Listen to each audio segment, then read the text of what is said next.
नमस्कार दोस्तों, मैं मनीष स्वागत करता हूं आप लोगों का आपके अपने यूट्यूब चैनल पीसीएस सलगार पीवाई पे। तो कैसे हैं आप लोग? उम्मीद करता हूं काफ़ी अच्छे होंगे और आपकी पढ़ाई भी काफ़ी अच्छे से चल रही होगी।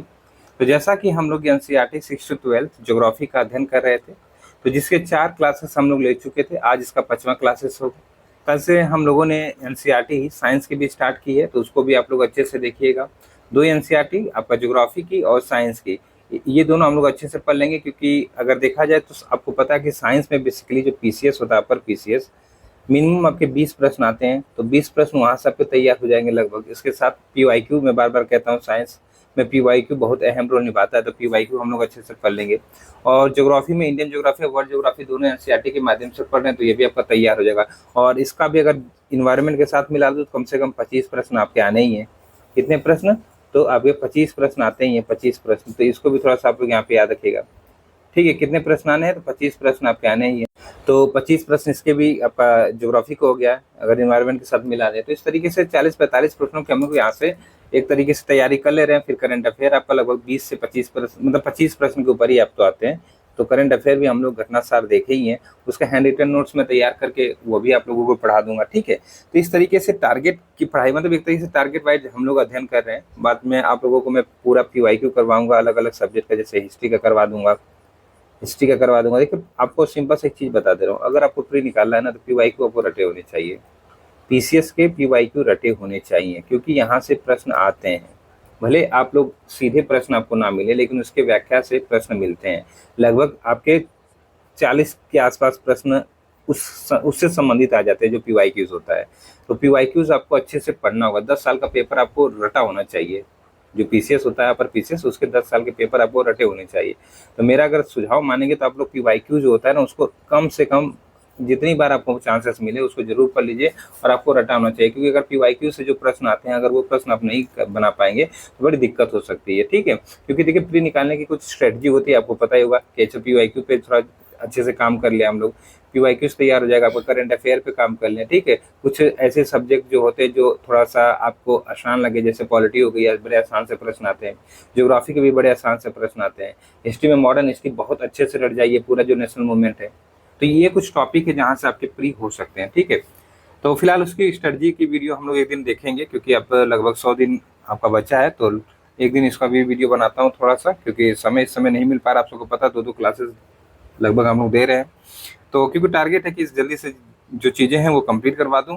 ठीक है, तो यही सारी चीज़ें हैं। तो फिलहाल आज का लेक्चर भी बहुत इंपॉर्टेंट, आज हम लोग जलवायु पढ़ेंगे। ठीक है, तो ये एनसीईआरटी अगर आप लोग अच्छे से देख लेंगे तो आपको बहुत सारी चीज़ें यहाँ पे क्या हो जाएगी, तो कॉन्सेप्ट के साथ क्लियर हो जाएंगी। ठीक, चलिए फिर स्टार्ट करते हैं। तो स्टार्ट करने से पहले आप लोगों से वही छोटी सी हाथ जोड़ के रिक्वेस्ट रहती है कि अगर आप चैनल पर नए और आपने अभी तक पीसीएस सलगार पीवाई चैनल सब्सक्राइब नहीं किया है तो जरूर सब्सक्राइब करें। अब देखिए, पीवाई कहना पड़ता है क्योंकि पीसीएस सलगार तो हमारा पुराना वाला चैनल था, जो आप सबको पता है कि वो डिलीट हो चुका है। तो आप लोग उसको जरूर सब्सक्राइब करिएगा। ठीक है, चलिए फिर स्टार्ट किया जाए। आज का पहला प्रश्न हम लोग देखते हैं, पहला प्रश्न क्या कह रहा है। चलिए, तो पहला प्रश्न देखते हैं। पहला प्रश्न कह रहा है कि मानसून के संबंध में आपको यहाँ पर पता, नीचे दिए कथनों पर विचार कीजिए और बताइए कि इनमें से कौन सा कथन आपका सत्य है। ठीक है, तो आइए देख लेते हैं थोड़ा सा।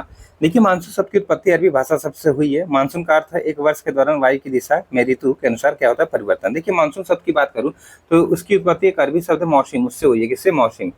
मौसम एक अरबी शब्द है, इसी से इसकी उत्पत्ति हुई है। और इसका जो अर्थ यहाँ पे दे रहा है आपका, क्या होता है कि एक वर्ष के दौरान जो वायु है उसकी दिशा में ऋतु के अनुसार क्या होता है, तो परिवर्तन होता है। तो इस तरीके से आपका ये भी सही है और ये भी सही है, दोनों सही। मत आपका सी वाला आंसर यहाँ पे क्या हो जाएगा, बिल्कुल सही है। अब कैसे परिवर्तन ऋतु के अनुसार, तो देखिए यहाँ पे अगर देखा जाए सिंपल सा कुछ चीजें मैं आपको और क्लियर कर देता हूँ यहाँ पे, क्योंकि ये इंपॉर्टेंट टॉपिक होती है, इसमें कॉन्सेप्ट ज्यादा लगता है। इस तरीके से अपना प्यारा भारत हो गया। ठीक है, इस तरीके से अपना प्यारा भारत हो गया। गर्मियों के मौसम हम लोग देखें, इस तरीके से हवाएं चलती है, दक्षिण पश्चिमी मानसून कहलाती है। ठीक है, इस तरीके से हवाएं चलती हैं। और यही क्या होता है, जब ठंडी का मौसम आ जाता है तो ये हवाएं इस तरीके से आने लगती हैं, इस तरीके से। तो आपको समझ में यहाँ पे आ रहा है कि ऋतु अनुसार हवाओं का क्या हो जा रहा है, परिवर्तन हो जाता है। तो यही आपका मानसून कहलाती है। ठीक है, क्या कहलाती है, तो मानसून कहलाती है। तो इस तरीके से आपका आंसर यहाँ पे दोनों सही है।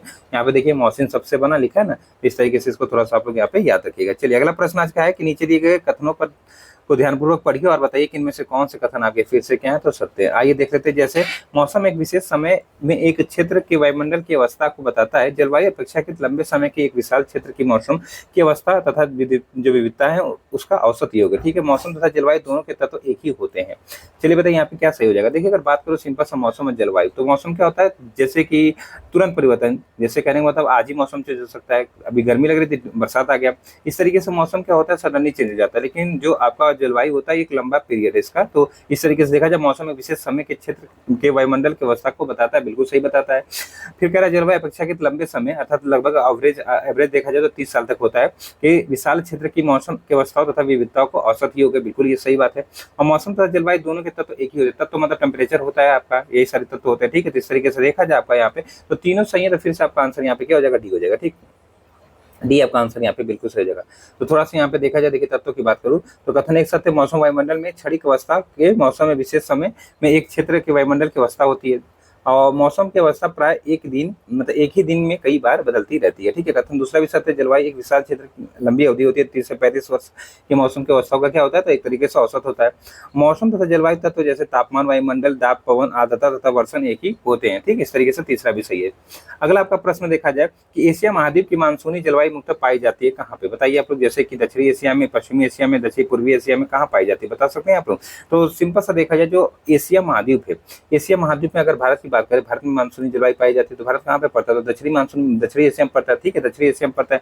इस तरीके से दक्षिणी एशिया मतलब आपका पहला तो सही होगा 100%। इसके बाद आपका कह रहा है यहाँ पे पश्चिम एशिया, पश्चिम एशिया अगर देखा जाए इधर, तो इधर उतनी खास मतलब उतनी मानसूनी जलवायु नहीं पाई जाती है। यहाँ पे दक्षिण पूर्व एशिया में कुछ जैसे कि बेसिकली ये वाला रीजन हो जाता है, तो यहाँ पे पाई जाती है। तो इस तरीके से 1 और 3 आपका सही आंसर है। ठीक है, 1 और 3 आपका आंसर यहाँ पे सही हो जाएगा।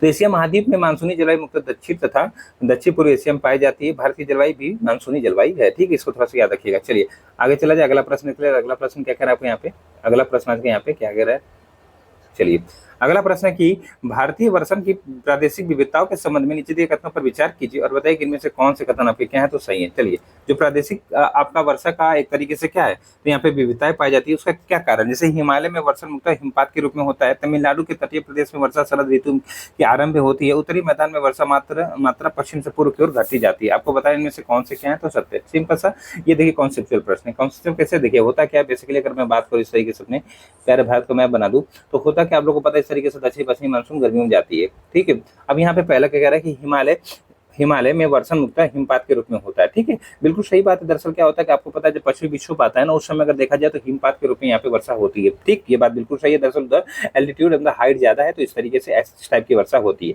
तो पहला तो आपका यहाँ पे सही है। चलिए, पहला आपका सही है। फिर कह रहा है तमिलनाडु के तटीय प्रदेशों में वर्षा शरद ऋतु के आरंभ में होती है, ये गलत हो गया ना। दरअसल देखा जाए यहाँ पे आरंभ में नहीं, सही है ना, आरंभ में होती है, बिल्कुल सही है, आरंभ में होती है। कहने का मतलब कहता है इस तरीके से जब आपका ये लौटती हुई मानसून या फिर इसी को कहते हैं हम लोग क्या, उत्तर पूर्वी मानसून इस तरीके से आती है, तो बंगाल से नमी लेके जो ये कोरोमंडल तट है यहाँ पे वर्षा कराती है। और आप सबको पता है कि दक्षिण पश्चिम मानसून से यहाँ पे वर्षा नहीं होती, क्योंकि इसके पैरेलल चली जाती है, इस तरीके से पैरेलल चली जाती है, इसका कहीं अवरोधक नहीं बन पाता है, मतलब रुकावट नहीं आ पाती है, इस तरीके से इससे वर्षा नहीं होती। लेकिन ये जो आपकी मानसून आ रही है उत्तरी पूर्वी मानसून, इससे यहाँ पे वर्षा हो पाती है। ठीक है, इस तरीके से तमिलनाडु के तटीय प्रदेशों में आपको पता है ठंडियों में यहाँ पे वर्षा होती है, कहाँ पे कोरोमंडल जो आपका तट है, तो इस तरीके से सही है। ठीक, बिल्कुल सही है।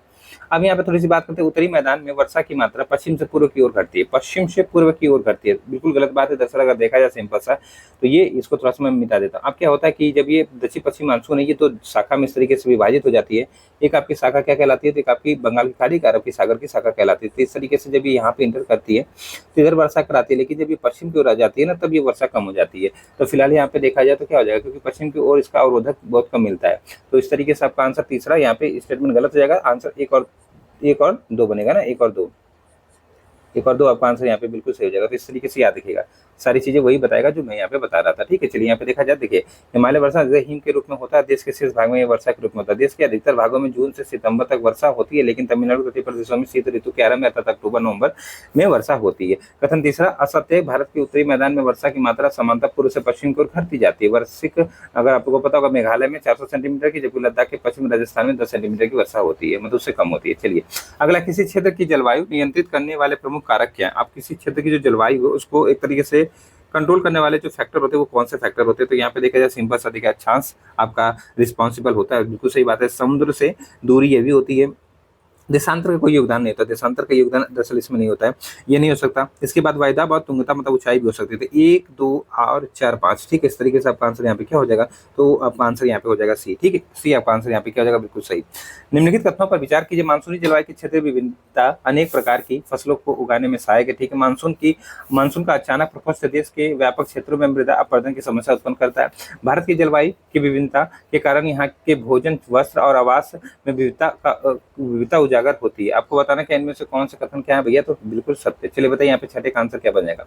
देखिए सिंपल सा कह रहा है, मानसून जलवायु की क्षेत्रीय विभिन्नता अनेक प्रकार की फसलों को उगाने में सहायक करती है। बिल्कुल सही बात है, इस तरीके से आपको ऐसा ही है। फिर कह रहा मानसून का अचानक प्रकोप, मतलब अचानक मानसून आती और बहुत ज्यादा वर्षा कर देती है, इससे अपरदन भी होता है। सिंपल से अगर आप बताइए, मान लीजिए ये आपका क्षेत्र है, ये कोई एक एक्सवाइजेड क्षेत्र है, अब क्या हो जाएगा, यहाँ पे बहुत तेज वर्षा कुछ ही समय में हो जाएगी, तो इस तरीके से अपरदन तो ऑब्वियस सी बात होगा। तो ये भी आपका सही है, ये भी आपका सही है। फिर कह रहा है आपका भारत की जलवायु की विभिन्नता के कारण यहाँ के भोजन, वस्त्र और आवास में विविधता का उजागर है, ठीक है, ये भी सही है। तो इस तरीके से आपका सभी आंसर यहाँ पे क्या है, बिल्कुल सही है। तो इस तरीके से आप लोग डी आंसर लगा सकते हैं, ठीक है। तो यहाँ पे अगर सिंपल सा देखा जाए तो मानसून और भारत की आर्थिक सामाजिक जीवन दोनों एक दूसरे से बहुत गहरे रूप से जुड़े हुए हैं। मानसून वह धुरी है जिस पर समस्त भारत का जीवन चक्र घूमता है, क्योंकि 64% जनता भरण पोषण के लिए खेती पर निर्भर है, और जो कि मुख्यतः दक्षिण पश्चिम मानसून पर आधारित होता है, ठीक है। हिमालयी प्रदेशों के अतिरिक्त शेष भारत में वर्ष भर यथेष्ट गर्मी रहती है, जिसके संपूर्ण वर्ष खेती की जा सकती है। मानसूनी जलवायु का क्षेत्रीय विविधता अनेक प्रकार की फसलों को उगाने में सहायक है। भारत में कृषि समृद्धि वर्षा के ही सही समय पर आने तथा उसके पर्याप्त वितरण पर निर्भर करती है। आपको तो मानसून का अचानक प्रपोषण देश में व्यापक क्षेत्र में मृदा अपरदन की समस्या उत्पन्न कर देता है, ठीक। तो ये थोड़ा सा आप लोग यहाँ पे याद रखिएगा। अगला, निम्नलिखित में से कौन से कथन आपके सत्य है। चलिए बताइए इनमें से कौन से कथन आपके क्या है, तो सत्य है। देखिए आपको सत्य कथन बताना है। जैसे कह रहा है, भारत की जलवायु में उष्णकटिबंधीय और शीतोष्णकटिबंधीय दोनों जलवायु की विशेषता उपस्थित है। भारत में कर्क रेखा के उत्तरी भाग में कम दैनिक एवं वार्षिक तापांतर पाया जाता है। भारत के दक्षिण भाग में उच्च दैनिक तथा वार्षिक तापांतर के साथ विषम जलवायु पाई जाती है। आपको सिंपल से इसमें क्या बताना, कौन से सही है। आइए थोड़ा सा देख लेते हैं कौन सी चीज है। देखिए सिंपल से अगर भारत की बात करूँ, इस तरीके से आपको पता है, ये अपना प्यारा भारत हो गया, ये अपना प्यारा भारत हो गया, इस तरीके से थोड़ा सा समझिएगा, ठीक है। इस तरीके से ये एक मैप हो गया, ठीक है। अगर हम लोग देखें सिंपल सा, तो भारत के बीचों बीच इस तरीके से काल्पनिक रेखा जाती है, इस तरीके से एक बीचों बीच से रेखा जा रही है, इस तरीके से, ठीक है। तो आपको पता होगा कि भारत की जलवायु जो उष्णकटिबंध और शीतोष्णकटिबंध दोनों में पड़ती है। कैसे, तो देखिए अगर देखा जाए, यहाँ पे मान लीजिए विषुवत रेखा है, तो विषुवत रेखा से और जो 23.5 डिग्री अर्थात आपका कर्क रेखा है, ये वाला जो रीजन होता है, ये वाला जो रीजन होता है, ये वाला रीजन, ये क्या कहलाता है, उष्णकटिबंधीय रीजन कहलाता है। दरअसल यहाँ पे क्या होता है कि साल मतलब कि जो सूर्य की किरणें सीधे पड़ती हैं, मतलब वर्ष में कई बार सीधे पड़ती है, तो इसको थोड़ा सा याद रखिएगा। तो ये आपका उष्णकटिबंधीय रीजन होगा। इधर क्या होता है, ये आपका एक तरीके से देखा जाए, ये वाला जो क्षेत्र है, ये वाला क्षेत्र, ये वाला क्षेत्र आपका शीतोष्ण हो जाता है। क्या होता है, शीतोष्ण, मतलब यहाँ पे एक तरीके से सूर्य की किरणें तिरछी पड़ती है। तो इस तरीके से अगर देखा जाए, भारत की जलवायु उष्णकटिबंधीय तथा शीतोष्णकटिबंधीय दोनों जलवायु की विशेषता उपस्थित होती है। हाँ बिल्कुल सही बात है। तो इस तरीके से आपका पहला स्टेटमेंट यहाँ पे सही हो जाएगा, पहला स्टेटमेंट आपको यहाँ पे सही हो जाएगा, ठीक है। भारत में कर्क रेखा के उत्तरी भाग में कम दैनिक एवं वार्षिक तापांतर पाया जाता है, कम दैनिक एवं वार्षिक तापांतर पाया जाता है। तो ये सही लग रहा है आपको, भारत की कर्क रेखा के उत्तरी भाग में मतलब इधर आपका कह रहा है कम दैनिक, तो कम दैनिक एवं वार्षिक ताप अंतर पाया जाता है। नहीं, बिल्कुल गलत बात है, ये भी आपका गलत है, ठीक है, ये आपका गलत है। फिर कह रहा है आपका भारत के दक्षिणी भाग में उच्च दैनिक तथा वार्षिक तापांतर के साथ विषम जलवायु पाई जाती है।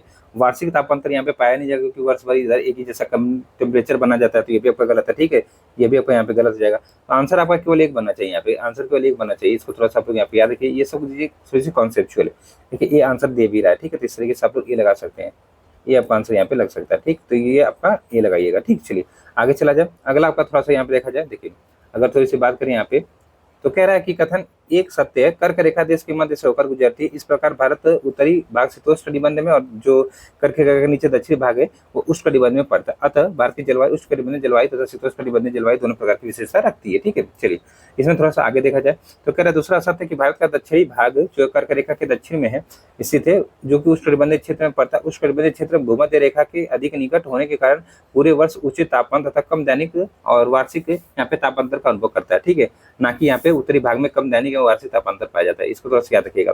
कथन तीसरा आपका सत्य है कि कर्क रेखा से उत्तर से स्थित भारत के उत्तरी भाग में भूमध्य रेखा से दूर होने के कारण उच्च दैनिक तथा वार्षिक तापांतर के साथ विषम जलवायु पाई जाती है। तो इस तरीके से इसको याद रखिएगा। अगला आपका है कि भारत की जलवायु के संबंध में हिमालय पर्वत की भूमिका से संबंधित नीचे दिए कथनों पर विचार कीजिए, बताइए कि इनमें से कौन सा सही है। किसके बारे में? जो भारतीय जलवायु है उसके संबंध में जो हिमालय है उसका क्या योगदान है, क्या भूमिका है, ये आपको बताना है। हिमालय पर्वत एक जलवायु विभाजक की भांति कार्य करता है। हिमालय पर्वत जो है भारतीय उपमहाद्वीपों में वर्षा का कारण भी बनता है। तो इस तरीके से दोनों स्टेटमेंट फिर से सही है। दरअसल कैसे होता है ये थोड़ा सा इसको भी हम लोग देख लेते हैं। अगर आप लोग देखेंगे इस तरीके से, ये अपना प्यारा भारत हो गया, इस तरीके से ये अपना प्यारा भारत हो गया, ठीक है। अब यहाँ पे अगर देखा जाए तो ये हिमालय हो गया, इस तरीके से ये हिमालय हो गया, ठीक है, ये हिमालय हो गया। अब क्या होता है आपको पता होगा कि जो इस तरीके से दक्षिण पश्चिम मानसून जा रही है, ये जा रही है इस तरीके से, दो शाखा इसकी जो बंगाल की खाड़ी की शाखा है, ये जब इस तरीके से आगे जाती है तो इससे टकराती है, यहाँ पे टकरा किधर आ जाती है, टकरा किधर आ जाती है, जिससे यहाँ पे क्या होता है, ये रीजन में वर्षा हो जाती है, ठीक है, इस रीजन में पूरा आपका वर्षा हो जाती है, ठीक है। तो इस तरीके से हिमालय पर्वत की जलवायु विभाजक की भांति, मतलब अभी नीचे जाइएगा, हिमालय पर्वत भारतीय उपमहाद्वीप में वर्षा कारण बनता है, बिल्कुल बन रहा है ना, तो ये आपका सही हो गया। अब कह रहा है हिमालय पर्वत एक जलवायु विभाजक की भांति कार्य करता है। अब क्या होता है, ठंडी के मौसम आ जाएगा तो यहाँ पे इस तरीके से रसिया से साइबेरिया रीजन से आपकी ठंडी हवाएं आती हैं।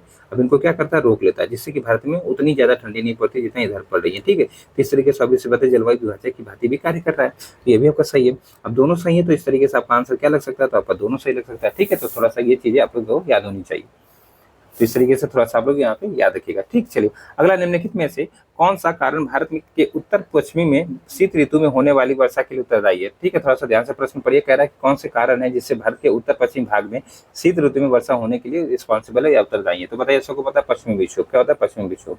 जैसे पश्चिमी विक्षोभ का कॉन्सेप्ट क्या है कि जब आपको इस तरीके से अगर देखेंगे, सही किस्माली अफ्रीका है और ये भूमध्य सागर है, ये आपका मेडिटेरियन सी है। अब इसमें चक्रवात आते हैं, क्या आते हैं, चक्रवात आते हैं। ये चक्रवात इस तरीके से आगे बढ़ते रहते हैं, तो कैस्पियन सागर इस तरीके से नमी लेके ये क्या करते हैं कि जो भारत का रीजन है, खासकर जो पश्चिमी भारत का है, इस तरीके से उत्तर पश्चिम भारत का रीजन, यहाँ पे ठंडी में वर्षा कराते हैं, ठीक है। और ये वर्षा जो आपकी रबी की फसल है उसके लिए बहुत अच्छी मानी जाती है। तो फिलहाल यहाँ पे आंसर आपका पश्चिमी विक्षोभ हो जाएगा, ठीक है। तो इसको थोड़ा सा आप लोग यहाँ पे याद रखिएगा। चलिए आगे चला जाएगा। अगला प्रश्न है कि पश्चिमी विक्षोभ, आंसर हो गया ना, पश्चिमी विक्षोभ के संदर्भ में नीचे कथनों पर विचार कीजिए। पश्चिमी विक्षोभ कैस्पियन सागर में उत्पन्न होते हैं। भारत में इनका प्रवेश पश्चिमी जेट प्रवाह द्वारा होता है। आपको सत्य कथन बताना। अभी मैंने आप लोगों को बताया कि इसका जो एक तरीके से ये उत्पत्ति होती है, कहाँ होती है, मेडिटेरियन सी में होती है। तो कैस्पियन सी कह रहा, तो ऑब्वियस सी बात ये गलत हो जाएगा, गलत हो जाएगा नहीं, ठीक है, क्योंकि इसकी उत्पत्ति जो होती है मेडिटेरियन अर्थात भूमध्य सागर में होती है, ठीक है। ये थोड़ा सा आप लोग यहाँ पे याद रखिएगा। और फिर कह रहा है भारत में इनका प्रवेश पश्चिमी जेट से होता है। तो ये जो जेट इस तरीके से पश्चिमी जेट चलती है आपकी, तो ये क्या करती है, अपने साथ इनको आगे भारत की साइड लेकर आती है, ठीक है, इस तरीके से। तो ये बिल्कुल रिस्पॉन्सिबल है। तो इस तरीके से आपका दूसरा सही है, दूसरा सही है। तो आंसर केवल दो बनेगा, केवल दो आपका आंसर यहाँ पे क्या जाएगा, बिल्कुल सही। तो यही सारी चीजें यहाँ पे लिखी हुई देखिए। पश्चिमी विक्षोभ भारतीय उपमहाद्वीप में जाड़े के मौसम में क्या होता है, तो पश्चिम तथा उत्तर पश्चिम में प्रवेश करती है, भूमध्य सागर में उत्पन्न होती है, ठीक है। अब भारत में पश्चिमी विक्षोभ का प्रवेश जो पश्चिमी जेट के द्वारा होता है, शीत ऋतु में रात्रि में तापमान में वृद्धि इन विक्षोभों के आने का पूर्व संकेत है, ठीक है, याद रखिएगा। अगला आपका है कि ये पौने तिब्बत के पठार के समानांतर हिमालय के उत्तर में एशिया महाद्वीप पर चलती हैं। तिब्बत की उच्च भूमि इन पवनों के प्रवाह के मार्ग में अवरोधक का काम करती है, जिसके परिणाम स्वरूप ये पौने दो भागों में बढ़ जाते हैं। इसकी एक शाखा तिब्बत के पठार के उत्तर तथा दूसरी शाखा हिमालय के दक्षिण में पूर्व की ओर बहती है। पूर्व में से ये किसकी बात कर रहा है, तो ऑब्वियस सी बात है जेट प्रवाह की बात कर रहा है, किसकी, जेट स्ट्रीम जो इनकी बात कर रहा है। इस तरीके से इसको थोड़ा सा आप लोग यहाँ पे याद रखिएगा, ठीक है। चलिए यहाँ पे अगर देखा जाए थोड़ा सा देखो, ऊपर दिया गया विवरण जो है जेट प्रवाह से संबंधित है। भारत में जेट धाराएं ग्रीष्म ऋतु को छोड़कर पूरे वर्ष हिमालय के दक्षिण में क्या होती है, तो प्रभावित होती रहती है। अगला अंत उष्णकटिबंधीय अभिसरण क्षेत्र, जिसको ITCZ कहते हैं, के संबंध में नीचे कथनों पर विचार कीजिए।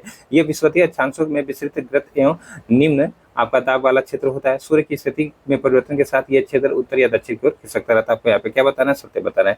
आइए थोड़ा सा इसका भी कॉन्सेप्ट बता देता हूँ, तभी ये समझ में आएगा। दरअसल होता क्या, इस तरीके से अगर देखेंगे तो पृथ्वी हो गई और ये आपकी विषुवत रेखा हो गई, और ये एक रेखा है 30 से 35, ये 30 से 35 रेखा हो गई। इसको थोड़ा सा याद रखिएगा, 30 से 35 रेखा हो गई, ये 30 से 35 दोनों साइड रेखा हो गई, ठीक है। तो ये आपकी 0 डिग्री हो गई और ये आपका 30 से 35, 30 डिग्री से 35 डिग्री मान लीजिए। इसको हॉर्स लैटिट्यूड कहते हैं, अच्छा चांस कहते हैं। अब होता क्या है, यहाँ से दरअसल पौने चलती है, किस तरीके से, इस तरीके से ये आपकी पौने चल रही है, ठीक है। ये आपका, आपको पता है कि फेरल के नियम के कारण मुड़ जाती हैं, तो इस तरीके से चलती है। अब ये पौने जब चलती है ना, तो ये दोनों क्या होती है कि इक्वेटर के पास आपका कन्वर्ज होती है, मतलब आपस में मिलती हैं। इस तरीके से रीजन बनता है। यही आपका रीजन क्या कहलाता है, ITCZ कहलाता है। क्या कहलाता है, ITCZ कहलाता है। मतलब आपका यहाँ पे ये वाला रीजन जो है, ये वाला रीजन, ये आपका कहला जाएगा क्या, इंटरट्रॉपिकल कन्वर्जन जोन, ठीक है। क्योंकि यहाँ पे ये हवाएं कन्वर्ज हो रही है, जो व्यापारिक कोने हैं ये दोनों आपस में आके क्या हो जा रही है, तो मिल रही है। अब क्या होता है, इसका एक खासियत क्या होता है, तो ये विस्तृत अक्षांशों के विस्तृत करते हैं निम्न दाब का, तो दरअसल यहाँ पे हमेशा लो प्रेशर होता है। तो इस तरीके से आपका सही है, ठीक है। और ये ये हाई प्रेशर से इधर आ रही है, तो ये भी आपका सही हो गया। ठीक है, ये सही हो गया। कह रहा सूर्य की स्थिति के परिवर्तन के साथ ये क्षेत्र जो होता है उत्तर या दक्षिण की दिशा में क्या हो जाता है, परिवर्तन हो जाता है। बिल्कुल सही बात है। इस तरीके से अगर देखा जाए तो यही जो रेखा है ये थोड़ा सा कॉन्सेप्ट है। ठीक है, यहाँ पे देखा जाए तो ये जो रेखाएं हैं, अब क्या होता है, मान लीजिए सूर्य जी क्या है यहाँ पे चमक रहे थे इस तरीके से। अब जब ये सूर्य जी क्या होते हैं कि यहाँ पे चले जाते हैं आपके कर्क रेखा पे, कहाँ पे, कर्क रेखा जो है, जब कर्क रेखा पे चले जाते हैं तो होता क्या कि ये जो आपकी विश्व इस तरीके से यहाँ पे कर्क रेखा मानिए, ठीक है, इस तरीके से, तो ये जो आपकी 30-35 रेखाएं आ रही थी इस तरीके से, ये 30-35 रेखाएं आ रही थी इस तरीके से। अब ये क्या होता है, गर्मियों के मौसम में ये शिफ्ट हो जाता है ऊपर, तो यही रेखा इस तरीके से मुड़ जाती है क्योंकि यहाँ पे नॉर्थ में मुड़ जाएंगे अपने। ठीक है, इस तरीके से मुड़ जाती है तो ये आपकी दक्षिण पश्चिम मानसून बन जाती है। ठीक है, तो फिलहाल यहाँ पे देखा जाए जो आपका ITCZ वाला रीजन है ये खिसकता है किसके हिसाब से, तो सूर्य के हिसाब से, जब सूर्य उत्तरायण और दक्षिणायन होता है। तो फिलहाल यहाँ पे अगर देखा जाए तो यहाँ पे देखा जाए तो कह रहा है सूर्य की स्थिति में परिवर्तन के साथ यह क्षेत्र उत्तर या दक्षिण में खिसक जाता है। बिल्कुल सही बात है। यहाँ पे आपका आंसर क्या हो जाएगा, तो दोनों सही हो जाएंगे। ठीक है, दोनों ही आपके यहाँ पे क्या हो जाएंगे, बिल्कुल सही। तो आप लोग यहाँ पे याद रखिएगा। चलिए अगला आपके यहाँ पे कि निम्नलिखित में से कौन से कारक भारतीय जलवायु को प्रभावित करते हैं, बताइए कौन से जल कारक हैं जो कि भारतीय जलवायु जो इसको प्रभावित करते हैं, बताइए। तो आपका लीनो है, ठीक है, पश्चिमी जेट धाराएं, तिब्बत का पठार है। आपका सही उत्तर यहाँ पे क्या बन जाएगा, तो सिंपल सा अगर देखा जाए, देखिए होता क्या, अल नीनो क्या होता है, अल नीनो भारत की जो जलवायु उसको प्रभावित करती है, मानसूनी जो जलवायु उसको प्रभावित करती है, क्योंकि अल नीनो अगर आ जाए तो उस साल वर्षा कम होती है। ठीक है, पश्चिमी जेट धाराएं भी करती हैं और तिब्बत का पठार तो अभी ऐसी बातें करता था। इस तरीके से आपका देखा जाए यहाँ पे डी आंसर बनेगा। ठीक है, डी आपका आंसर यहाँ पे क्या हो जाएगा, बिल्कुल सही हो जाएगा। तो देखिए उपरोक्त में से लिखा भी, उपरोक्त में से सभी कारक भारतीय जलवायु को प्रभावित करते हैं। अल नीनो एक जटिल मौसम तंत्र है जो हर 3 या 4 साल के बाद प्रकट होता है। इसके कारण संसार के विभिन्न भागों में सूखा एवं बाढ़ जैसी जो मौसम की चरमावस्था आती है। इस तंत्र में महासागरीय और वायुमंडलीय परिघटना शामिल है। पूर्वी प्रशांत महासागर में ये पेरू जो तट जो है उसके निकट उष्ण जो समुद्री धारा के रूप में प्रकट होता है। इससे भारत सहित अनेक स्थानों पर मौसम प्रभावित होता है। ठीक, याद रखिएगा आप लोग। दरअसल जब अल नीनो आता है तो आप सबको पता है कि जो इस तरीके से आपका साउथ अमेरिका वाला है रीजन, यहाँ पे पेरू की जो धारा है ये ठंडी होती है, जब अल नीनो हो जाती है गर्म हो जाता है। तो इस तरीके से यहाँ पे तो बहुत इम्पैक्ट डालता है, यहाँ पे बरसात कराता है। ठीक है, अगला आपका यहाँ पे क्या कह रहा है, अगला करा रहा है कि पश्चिमी जेट धाराओं के कारण भारत में जाड़ों के मौसम में उत्तर पश्चिम क्षेत्र में वर्षा होती है। तिब्बत का पठार संपूर्ण भारतीय प्रायद्वीप के दबाव प्रणाली में परिवर्तन का प्रमुख कारण है, जिसके कारण इसका भारतीय मानसून पर भी प्रभाव पड़ता है। ठीक है, अगला है भारत में मानसून के प्रकोष्ठ अर्थात फटने के लिए निम्नलिखित में से किसे जिम्मेदार माना जाता है, तो इसको जिम्मेदार मानता है पूर्वी जेट को। किसको, पूर्वी जेट को ना, पूर्वी जेट ही होगा आपका आंसर। दरअसल ये क्या करते हैं, थोड़ा सा स्क्रीन हाई पे ज्यादा टेम्परेचर बना देती है। कुल एक कॉन्सेप्ट कुल मिला के देखा जाए सिंपल सा। ठीक है, चलिए आगे चला जाए। यहाँ पे पूर्वी जेट आपका आंसर सही है। तो यहाँ पे अगर देखा जाए होता क्या बेसिकली कि मानसून के आगमन के समय सामान्य वर्षा अचानक वृद्धि हो जाती है तथा लगातार कई दिनों तक ये जारी रहती है। इसे मानसून का क्या कहते हैं, प्रकोष्ठ अर्थात फटना कहते हैं। पूर्वी जेट प्रभाव को भारत में मानसून प्रकोष्ठ के लिए जिम्मेदार माना जाता है। भारतीय मानसून के संदर्भ में नीचे दिए गए कथनों पर विचार कीजिए और बताइए कि इनमें से कौन से कथन आपके क्या है, तो सत्य। आइए फिर से देख लेते हैं भारतीय मानसून के संदर्भ में जो कथन दे रहे हैं। जैसे कि मानसूनी पौने नियमित पौने होती हैं। भारत में वर्षा लाने वाला एकमात्र तंत्र अरब सागर से उठने वाली दक्षिण पश्चिम मानसून धारा है। भारतीय द्वीपों पर मानसून की सबसे पहली वर्षा होती है तथा मानसून की वापसी भी सबसे बाद में होती है। चलिए बताइए यहाँ पे आंसर क्या सही है। मानसूनी पौने नियमित पौने होती है। नियमित पौने कैसे होती हैं, ये पौने तो आपका नियमित नहीं होती हैं, तो इस तरीके से ये गलत है। ठीक है, भारत में वर्षा लाने वाला एकमात्र तंत्र अरब सागर से उठने वाली दक्षिण पश्चिम मानसून। एकमात्र कैसे भैया, पश्चिम विक्षोभ से भी तो वर्षा हो रही है। ठीक है, तो ये भी आपका गलत हो गया। ठीक, और फिर कह रहे भारतीय द्वीपों पर मानसून की सबसे पहली वर्षा होती है तथा मानसून की वापसी भी सबसे बाद में होती है। ये भी सही आपका। इस तरीके से द्वीपों में, द्वीपों का मतलब क्या हो गया, इस तरीके से अगर देखेंगे ये आपका भारत हो गया। अब यहाँ पे अंडमान निकोबार द्वीप समूह है, तो आप सबको पता है कि सबसे ज्यादा यहाँ पे वर्षा पहले होती है, 1 जून को, 1 जून से पहले हो जाती है। 1 जून मान लीजिए, अब क्या होता है जब ये वर्षा पूरा लौट के आती है तो 1 जून से यहाँ पे स्टार्ट हुई, अब इधर जाती है कब तक, पूरे भारत में जुलाई तक जाती है, फिर ये सितंबर तक लौट के आती है, तो सितंबर तक यहाँ पे वर्षा होती है। तो कहने का मतलब क्या हुआ, यहाँ पे 1 जून से सितंबर तक वर्षा हो रही है। अब इधर क्या हो रहा है, जुलाई में जा रही है, जुलाई में पहुंचते पहुंचते इसको अगस्त जुलाई पूरा हो जाता है। तो यहाँ पे जुलाई में पहुंची, तो यहाँ पे कितना समय रही, सितंबर में वापस आना है तो अगस्त पूरा रही, फिर सितंबर में आ गई। इस तरीके से जितना इधर आएंगे ना तो उतना ये जो आपकी मानसूनी वर्षा होती है ज्यादा समय बिताती है। तो इसका इस तरीके से आप लोग इसको याद रखिएगा। ठीक है, तो यहाँ पे आंसर आपका केवल 3 बनेगा। ठीक है, केवल 3 आपका आंसर यहाँ पे हो जाएगा, बिल्कुल सही। इसको थोड़ा सा आप लोग याद रखिएगा। चलिए, और मुझे उम्मीद है कि मैं आप लोगों को पूरा अच्छे से समझा दे रहा हूँ, आप लोग का कॉन्सेप्ट यहाँ पे क्लियर हो जा रहा होगा। ठीक है, चलिए अगला कथन एक असत्य है। ठीक है, मानसूनी पौने नियमित नहीं होती है, लेकिन ये आपका देखा जाए तो स्पंदमान प्रकृति की होती है। उष्णकटिबंधीय समुद्रों के ऊपर प्रवाह के दौरान ये विभिन्न वायुमंडलीय अवस्थाओं से प्रभावित होती है। भारतीय मानसून का समय जून से प्रारंभ होकर आपका मध्य सितंबर तक होता है। ठीक है, तो इस तरीके से पहला आपका असत्य। दूसरा भी असत्य, भारत में वर्षा लाने वाले 2 तंत्र, पहला उष्णकटिबंधीय अवदाब जो कि बंगाल की खाड़ी में या उससे भी आगे पूर्व दक्षिण चीन सागर में पैदा होता है तथा उत्तरी भारत में मैदानी भागों में वर्षा होकर आता है। ठीक है, इस तरीके से याद रखिएगा। तीसरा आपका कह रहा है कि मानसूनी पौने द्वारा सबसे पहले वर्षा द्वीपों पर होती है तथा मानसून की वापसी विक्रमशः दिसंबर प्रथम सप्ताह से जनवरी के प्रथम सप्ताह तक होती है। इस समय देश का शेष भाग शीत ऋतु से प्रभाव में आ जाता है। ठीक है, चलिए अगला है आपका यहाँ पे भारतीय मानसून की अरब सागर शाखा एवं बंगाल खाड़ी की शाखा मिलती है। कहाँ पे मिलती है आप बता सकते हैं? तो दरअसल ये शाखाएं मिलती है गंगा के मैदान के जो उत्तरी पश्चिमी भाग है वहाँ पे। ठीक है, इस तरीके से इसको थोड़ा सा आप लोग यहाँ पे याद रखिएगा।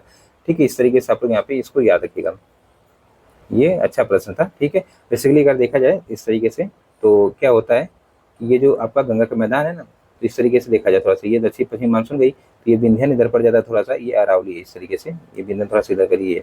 अब इसके पहले इस तरीके से जाती है यहाँ पे, ये जाके इस तरीके दोनों यहाँ पे मिलती हैं। ठीक है, कौन सी? तो अब बंगाल खाड़ी की शाखा और आपकी जो अरब सागर की शाखा है दोनों आपस में मिलती है, तो इसको थोड़ा याद रखिएगा। चलिए अगला आपका कह रहा है कि आपका मराठवाड़ा, पुणे और बेंगलुरु में कम वर्षा होने के प्रमुख कारण क्या है? तो ये दरअसल आपके एक तरीके से वृष्टि छाया क्षेत्र में पड़ते हैं। दरअसल होता क्या है, सिंपल से अगर देखा जाए, देखिए होता क्या बेसिकली इस तरीके से आपके ये पश्चिमी घाट में है और इस तरीके से महाराष्ट्र ये रीजन पड़ते हैं, ये वाला रीजन पड़ गया।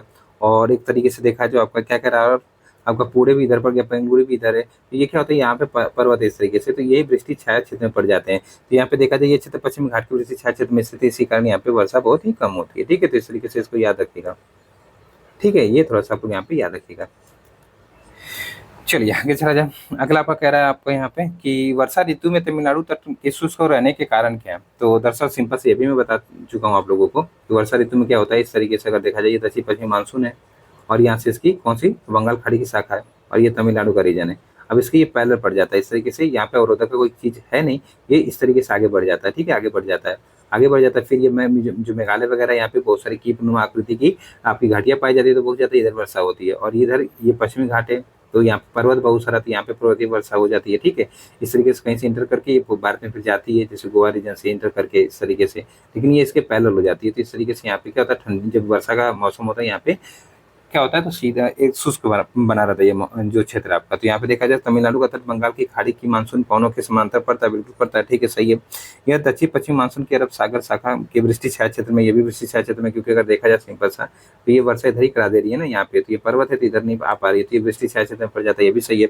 तो दोनों सही, मतलब आपका आंसर यहाँ पे क्या है, सी सही है। ठीक है, सी आपका यहाँ पे सही है। ठीक, ये याद रखिएगा आप लोग, वही सारी चीजें आप लिखी गई होंगी। मानसूनी वर्षा की विशेषताओं के संदर्भ में नीचे के कथनों पर विचार कीजिए, जैसे कि दक्षिण पश्चिम मानसून से प्राप्त होने वाली वर्षा मौसमी है। ठीक है, आगे देख लेते थोड़ा सा। कह रहे मानसूनी वर्षा मुख्य रूप से उच्चावच अथवा भू आकृति द्वारा नियंत्रित होती है। समुद्र से दूरी बढ़ने के साथ मानसूनी वर्षा की मात्रा घटने लगती है। मानसूनी वर्षा का स्थानिक वितरण एक समान है। आपको बताना क्या सिंपल से यहाँ पे कौन से कथन आपके सत्य है। ठीक है, सत्य बताना। आइए थोड़ा सा देख लेते हैं, फिर से हम लोग प्रश्न को देखते हैं। यहाँ पे सिंपल से बताना किसके बारे में, मानसूनी वर्षा की विशेषताओं के बारे में। दक्षिण पश्चिमी मानसून से प्राप्त होने वाली वर्षा मौसमी है, बिल्कुल सही, मौसम में होती है, एक तरीके से कुछ महीने होती है, तो ये मौसमी वर्षा है। ठीक है, बिल्कुल सही बात है, यहाँ पे इसको हम लोग सही मान लेते हैं। फिर क्या कह रहा है आपका यहाँ पे दूसरा देखते हैं, दूसरा क्या कह रहा है आपका यहाँ पे, कह रहा है मानसूनी वर्षा मुख्य रूप से उच्चावच अथवा भू आकृति द्वारा आपका नियंत्रित होती है। बिल्कुल होती है, उच्चावच मतलब आकृतियां जैसे पठार आ गए तो पठार के द्वारा उधर पर्वतीय वर्षा हो जाती है, फिर इधर वृष्टि छाया क्षेत्र में पड़ जाता है। इस तरीके से ये पॉसिबल है। दूसरा भी सही होगा। समुद्र से दूरी बढ़ने के साथ मानसूनी वर्षा की मात्रा घटने आपके यहाँ पे लगती है। समुद्र से दूरी बढ़ने के साथ मानसूनी वर्षा मात्रा घटने लगती है। दरअसल सही बात है। दरअसल क्या होता है, नमी ज्यादा पाती है ना, इधर से मॉइस्चराइजर ज्यादा, मतलब एक तरह से मॉइस्चर जो है ये ज्यादा पाएगी। यहाँ पे जो सागर होंगे तो यहाँ पे मॉइस्चर ज्यादा पाएगी तो वर्षा ज्यादा करेगी। ठीक है, तो इस तरीके से ये भी यहाँ है। चौथा करा मानसूनी वर्षा का स्थानिक वितरण एक समान कैसे भैया? आपको पता है कहीं पे 200 सेंटीमीटर होती है, कहीं पे 250 सेंटीमीटर, कहीं पे 20 सेंटीमीटर वर्षा हो रही थी, एक समान नहीं है ना। तो इस तरीके से आपका आंसर यहाँ पे क्या हो जाएगा, तो चौथा गलत हो जाएगा। तो 1 2 3 आप आंसर लगा सकते थे, 1 2 3 आपका आंसर यहाँ पे बन जाएगा। ठीक है, तो इस तरीके से थोड़ा सा याद रखिए। कोई चीज लिखा कहीं पे आपका 12 सेंटीमीटर वर्षा, कहीं पे 250 सेंटीमीटर, जैसे आप मेघालय में चले जाएंगे तो आपका लगभग यहाँ पे 400 सेंटीमीटर की वर्षा होती है। ठीक है, इस तरीके से अगर आप लोग पश्चिमी जो आपका पश्चिमी घाट यहाँ पे देखेंगे, पश्चिमी घाट हो गया ये वाला रीजन, यहाँ पे लगभग 250 सेंटीमीटर वर्षा होती है। ठीक है, तो इस तरीके से अगर आप लोग यहाँ पे जाएंगे दिल्ली वाले रीजन में 150 सेंटीमीटर की वर्षा होती है। तो ये अलग अलग चीजें हैं। ठीक है, स्थानिक आपको एक समान नहीं है। अगला आपका कह रहा है मानसून के विच्छेदन के समय में कौन से कथन आपके सत्य हैं? बताइए, मानसून के विच्छेदन के समय में कौन से कथन असत्य है? जैसे कि उत्तर भारत के मैदान मानसून विच्छेदन उष्णकटिबंधीय चक्रवातों की संख्या कम हो जाने से होता है। पश्चिमी तट पर मानसून विच्छेदन का प्रमुख कारण उष्ण चक्रवातों का आना है। ठीक है, बताइए यहाँ पे क्या हो जाएगा। देखिए पहला तो गलत, दूसरा पर सही है। पहला कैसे गलत है थोड़ा सा मैं आपको व्याख्या के साथ समझा देता हूँ। देखिए दक्षिण पश्चिम मानसून काल में एक बार कुछ दिनों तक वर्षा होने के बाद यदि एक दो या कई सप्ताह तक वर्षा ना हो तो इसे मानसून का विच्छेदन कहा जाता है। सिंपल सा पहले क्या होता है विच्छेदन, ये है प्रोफेशन आपको पता चल गया, विच्छेदन क्या होता है ये भी पता चल गया। दरअसल आपको पता है कि जो हमारे यहाँ वर्षा होती है कैसे होती है, तो एक दिन वर्षा होगी 4-5 दिन फिर नहीं होगी, तो इस तरीके से ये क्या कहलाता है, ये आपका विच्छेदन कहलाता है। ठीक है, क्षेत्रों के विभिन्न कारणों से उत्पन्न होने जैसे कि उत्तर भारत के विशाल मैदान में मानसून का विच्छेदन उष्णकटिबंधीय चक्रवातों से, जो उष्णकटिबंधीय चक्रवात है उनकी संख्या कम हो जाने से और अंत उष्णकटिबंधीय अभिसरण क्षेत्र की स्थिति को बदलाव के कारण होता है। ठीक है, तो इस तरीके से इसको थोड़ा सा आप लोग यहाँ पे याद रखिएगा। ठीक है, याद रखिएगा। तो इसमें थोड़ा सा और समझे, देखिए पश्चिमी तट पर मानसून विच्छेदन तब होता है जब आर्द्र पौने तट के समांतर बहने लगती हैं, अतः दूसरा कथन आपको यहाँ पे क्या है तो सत्य है, मतलब सत्य। ठीक है, याद रखिएगा। तो चलिए आगे चलते हैं। निम्नलिखित में से कौन से कथन सत्य हैं, आपको बताने में से कौन से कथन क्या है तो सत्य है, देख लेते थोड़ा सा। जैसे कि मानसून के पीछे हटने या लौट जाने को मानसून का एक तरीके से निर्वर्तन आपका क्या कहते हैं। ठीक है, चलिए देखते हैं। आगे कह रहा है कि लौटती हुई मानसून पौने अरब सागर से जलवाष्प ग्रहण करके तमिलनाडु के तट पर वर्षा करती है। तो बिल्कुल सही, रिट्रेटिंग मानसून इसको कहा जाता है। दरअसल क्या, तो जब मानसून पीछे हटती हैं तो उनको निर्वर्तन कहते हैं। बिल्कुल सही बात है, इस तरीके से आपको ये सही रिट्रेटिंग मानसून ये होता है। अब फिर क्या कह रहा है आपको यहाँ पे, लौटती हुई मानसून पौने अरब सागर की से जलवाष्प ग्रहण करके तमिलनाडु के तट पर वर्षा करती है। ये तो आप लोग को मैं इतना पढ़ा दिया तो आप लोग को 100% याद होगा, ये आपकी लौटती मानसून है। अब यहाँ पे अरब सागर कहाँ से गई, ये तो बंगाल की खाड़ी है ना, बंगाल की खाड़ी से नमी प्राप्त करती है, तो ये गलत हो गया। ठीक है, तो इस तरीके से सपोज को गलत करिए, केवल एक आपको यहाँ पे सही कर लीजिए। ठीक, चलिए आगे चला जाए। अगला प्रश्न का देख लेते हैं। अगला प्रश्न क्या कह रहा है कि तमिलनाडु में वर्षा होती है। तमिलनाडु में अगर बेसिकली वर्षा देखा जाए उत्तरी पूर्वी मानसून के पवनों के द्वारा होती है। ठीक है, तो ये आपको बता चुका हूँ। चलिए अगला आपका कह रहा है कि भारतीय उपमहाद्वीप में मानसून के निर्वर्तन का प्रमुख कारण क्या है। तो दरअसल होता क्या कि सूर्य की दिशा दक्षिणायन होने लगती है। ठीक है, तो ITCZ है, इधर आने लगता है बेसिकली। और क्या बहुत सारी कंडीशन होती है, जैसे आपका इधर आपका हाई प्रेशर बनने लगता है, उस तरीके से लो प्रेशर इजाद होता है तो हाई प्रेशर बनने लगता है, क्योंकि टेम्परेचर कम होने लगता है। तो फिलहाल आपका सूर्य का दक्षिणायन का होना। ठीक है, इस तरीके से याद रखिएगा। तो यहाँ पे वही सारी चीजें लिखी गई होंगी। जैसे अक्टूबर नवंबर के महीनों में मानसून के निर्वर्तन की ऋतु कहा जाता है, अर्थात मानसून पीछे हटने लगता है। सितंबर के अंत तक सूर्य क्या होता है, दक्षिणायन होने की स्थिति में गंगा के मैदान पर स्थित निम्न जो वायुदाब का क्षेत्र था वो अब क्या होता है तो दक्षिण को खिसकने लगता है। ठीक है, इस तरीके से आपका मानसून जो है ये खिसकने लगती है। अगला आपका कह रहा है कि कार्तिक मास की उष्मा का संबंध किससे। दरअसल अगर देखा जाए अक्टूबर हीट की बात कर रहे हैं यहाँ पे, अक्टूबर हीट क्या होती है तो मानसून के निर्वर्तन से। दरअसल क्या होता है ना, आपको सिंपल से कॉन्सेप्ट समझाऊं कि अक्टूबर के महीने में ज्यादा गर्मी होने लगती है। होता यह है कि जब मानसून लौटती है तो उस समय उमस बहुत ज्यादा हो जाती है, तो वही आपका अक्टूबर हीट कहलाती है। तो उसी को यहाँ पे कार्तिक मास का एक तरीके से उष्मा कह रहा है। ठीक है, इसको इंग्लिश में अक्टूबर हीट कहते हैं। ठीक है, याद रखिएगा। चलिए यहाँ पे अगर देखा जाए बेसिकली लिखा है कार्तिक मास की उष्मा का संबंध मानसून के निर्वर्तन से है। मानसून के निर्वर्तन के ऋतु में आकाश स्वच्छ हो जाता है और तापमान बढ़ने लगता है। जमीन में अभी भी नमी होती है और उच्च तापमान और आर्द्रता की दशाओं से मौसम कष्टकारी हो जाता है। इसे कार्तिक मास की उष्मा या फिर अक्टूबर हीट इश्यू कहते हैं। मानसून के निर्वर्तन की ऋतु में उत्तर भारत में मौसम सूखा होता है, जबकि प्रायद्वीपीय के पूर्वी भागों में वर्षा होती है। यहाँ अक्टूबर और नवंबर माह वर्ष के सबसे अधिक वर्षा वाले महीने होते हैं। ठीक, याद रखिएगा। अगला, शीत ऋतु में गोदावरी, कृष्णा एवं कावेरी नदियों के डेल्टाई प्रदेशों में आने वाले उष्णकटिबंधीय चक्रवात किस महासागर के उत्पन्न होते बताइए आप लोग। तो यहाँ पे कह रहे गोदावरी, कृष्णा और कावेरी नदियों के डेल्टाई प्रदेशों में। तो डेल्टा किधर बनाती है ये, तो अब ये सी बात अगर कुछ भी नहीं आ रहा होगा थोड़ा सा बस आप लोग को ये पता, ये नदियाँ इस तरीके से आती हैं, इधर डेल्टा बनाएंगे तो बंगाल की खाड़ी होगा ना। ठीक है, तो यहाँ पे देखा जाए अंडमान सागर, अरब सागर, दक्षिण चीन सागर, तो ये अगर बेसिकली देखा जाए तो इसे इधर से आएगा ना आपका यहाँ पे आंसर। अगर देखा जाए देखिए क्या करा तो ए होगा, मतलब यहाँ पे क्या हो जाएगा आपका यहाँ पे तो अंडमान सागर सही तो है। ठीक है, ठीक है, चलिए बंगाल की खाड़ी नहीं दे रहा तो इधर अंडमान सागर ही तो है, सही तो है। चलिए आगे चला जाए। तो यहाँ पे सिंपल सा अगर देखा जाए तो गोदावरी, कृष्णा, कावेरी और अन्य नदियों के घने बसे डेल्टाई प्रदेश में इन चक्रवाती तूफान शिकार बनते हैं। हर साल चक्रवातों से यहाँ आपदा आती है। कुछ चक्रवातीय तूफान पश्चिमी बंगाल, बांग्लादेश या म्यांमार के तट से भी टकराते हैं। कोरोमंडल के तट पर होने वाली अधिकांश वर्षा इन्हीं अवदाबों और जो चक्रवात है उनसे प्राप्त होती है। ऐसे चक्रवाती तूफान अरब सागर में कम उड़ते हैं। ठीक है, अगला यहाँ पर शीत ऋतु में उत्तरी भारत में अधिक ठंड पड़ने के प्रमुख कारण क्या है। तो दरअसल इसका कारण अगर देखा जाए समुद्र में समकारी प्रभाव से दूर स्थिति, बिल्कुल सही बात है। दरअसल क्या होता है समकारी प्रभाव क्या होता है कि समुद्र के आसपास रहेंगे तो टेम्परेचर ज्यादा कम बेसी नहीं होता। ठीक है, इस तरीके से समकारी प्रभाव होता है। तो ये पहला आपका रिस्पॉन्सिबल है। ठीक है, ये बात किसकी हो रही है तो बात हो रही है यहाँ पे देख सकते हैं आप लोग उत्तरी भारत की। ठीक है, फिर कह रहा है आपका यहाँ पे उत्तरी पूर्वी मानसून कौन है, उत्तरी पूर्वी मानसून कौन है, इसका कोई मतलब नहीं है। ठीक है, इसका कोई मतलब नहीं है। निकटवर्ती हिमालय की श्रेणियों में हिमपात, ये भी एक रिस्पॉन्सिबल हो सकता है। पश्चिमी विक्षोभ आपका ये हो सकती है, बारिश करा देती है तो नहीं यहाँ पे आगे देखा जाए थोड़ा सा, हाँ पश्चिमी विक्षोभ वर्षा करा तो हो सकता है ना। 1 3 4 आपका आंसर बनेगा, 1 3 4 आपका आंसर यहाँ पे जगह बिल्कुल सही। अगला है कि भारतीय उपमहाद्वीप में शीत ऋतु में विशेषताओं के संबंध में निचले कथनों पर विचार कीजिए और बताइए कि इनमें से कौन से कथन क्या है तो असत्य है। ठीक है, तो थोड़ा सा प्रश्न को ध्यान से पढ़िए। भारतीय उपमहाद्वीप में शीत ऋतु की विशेषताओं के संबंध में, जैसे शीत ऋतु में भारतीय उपमहाद्वीप के तटीय भागों में तापांतर अधिक होता है तथा उत्तर पश्चिमी क्षेत्र में कम होता है। ठीक है, इस ऋतु में देश उत्तरी पूर्वी व्यापारिक पवनें प्रभावित होती है। ठीक है, फिर क्या कह रहा है आपको यहाँ पे, क्या कह रहा है कि शीत ऋतु में उत्तरी मैदानी विशेष रूप से उत्तर एवं उत्तर पश्चिमी क्षेत्र पश्चिमी विक्षोभ कहे जाने वाले चक्रवाती विक्षोभ से प्रभावित होते हैं। आपको यहाँ पे असत्य बताना है ना, क्या बताना आपको यहाँ पे, तो असत्य बताना। चलिए बताइए यहाँ पे असत्य कौन सा हो जाएगा, यहाँ पे असत्य कौन सा हो जाएगा। ठीक, चलिए बताइए। तो प्रश्न संख्या 27 की बात करें यहाँ पे, तो असत्य बताना है। तो ये कह रहा शीत ऋतु में भारतीय उपमहाद्वीप के तटीय भागों में, यहाँ पे सिंपल से थोड़ा सा मैप बनाना पड़ेगा। तो इस तरीके से ये अपना प्यारा भारत हो गया। अब देखते हैं थोड़ा सा यहाँ पे, कह रहा है कि शीत ऋतु में भारतीय उपमहाद्वीप के तटीय भागों में तापांतर अधिक होता है तथा उत्तर पश्चिम क्षेत्र में कम होता है। ऐसी बात नहीं है। तो इस तरीके से अगर देखा जाए, ये गलत बता रही है, ये स्टेटमेंट आपका गलत है, ये गलत है। ठीक है, फिर क्या कह रहा है आपका, इस ऋतु में देश में उत्तरी व्यापारिक पवनें प्रभावित होती हैं। हाँ, हो सकती हैं। फिर कह रहा है शीत ऋतु में उत्तरी मैदान विशेष रूप से उत्तर एवं उत्तरी पश्चिम क्षेत्र पश्चिम विक्षोभ कहे जाने वाले चक्रवाती विक्षोभ से प्रभावित होता है। हाँ, होता है। तो यहाँ पे केवल एक गलत लग रहा है, केवल एक आपको यहाँ पे गलत है, केवल एक गलत है। ठीक है, तो इस तरीके से देख लेते हैं, सत्य बताना था तो केवल एक आपका सत्य बता रहा है। ठीक है, यहाँ पे केवल एक आंसर बन जाएगा, केवल एक असत्य है।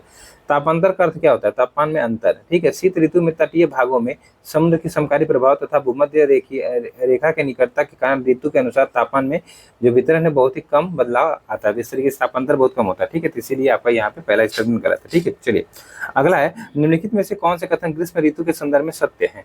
ग्रीष्म ऋतु के बारे में यहाँ पे कौन से कथन सत्य हैं, आइए देख लेते थोड़ा सा। सही उत्तर चुनना हमें। तो यहाँ पे सिंपल से कह रहा थोड़ा सा, भारत में ग्रीष्म ऋतु में तापमान उत्तरी भारत से दक्षिणी भारत की ओर बढ़ता है। भारत के उत्तर पश्चिम में अंत उष्णकटिबंधीय विसरण क्षेत्र में केंद्र में दोपहर के बाद लू चलती है।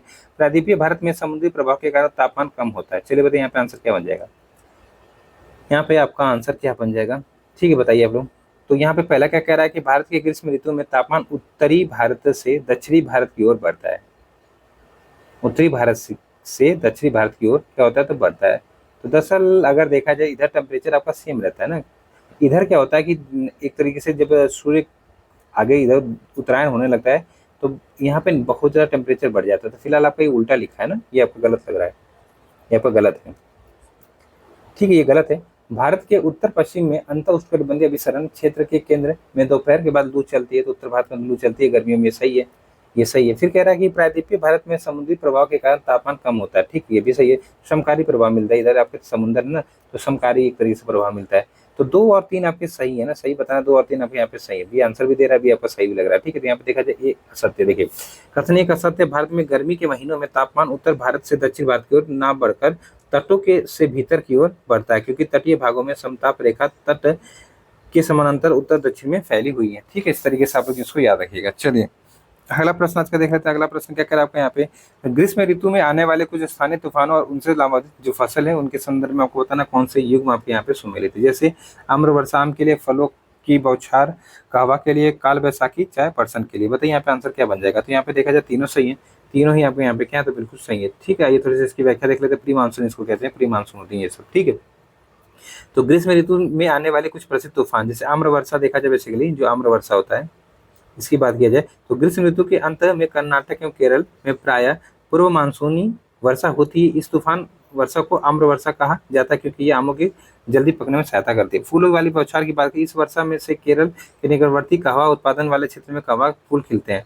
काल बैसाखी की बात करें, असम और पश्चिम बंगाल में बैसाख के महीनों में शाम में चलने वाली भयंकर और विनाशकारी वर्षायुक्त पवनें हैं। इनकी कुख्यात प्रकृति का अंदाजा इनके स्थानीय नाम से लगाया जा सकता है। चाय पर्सन चावल के लिए पौने अच्छी होती हैं।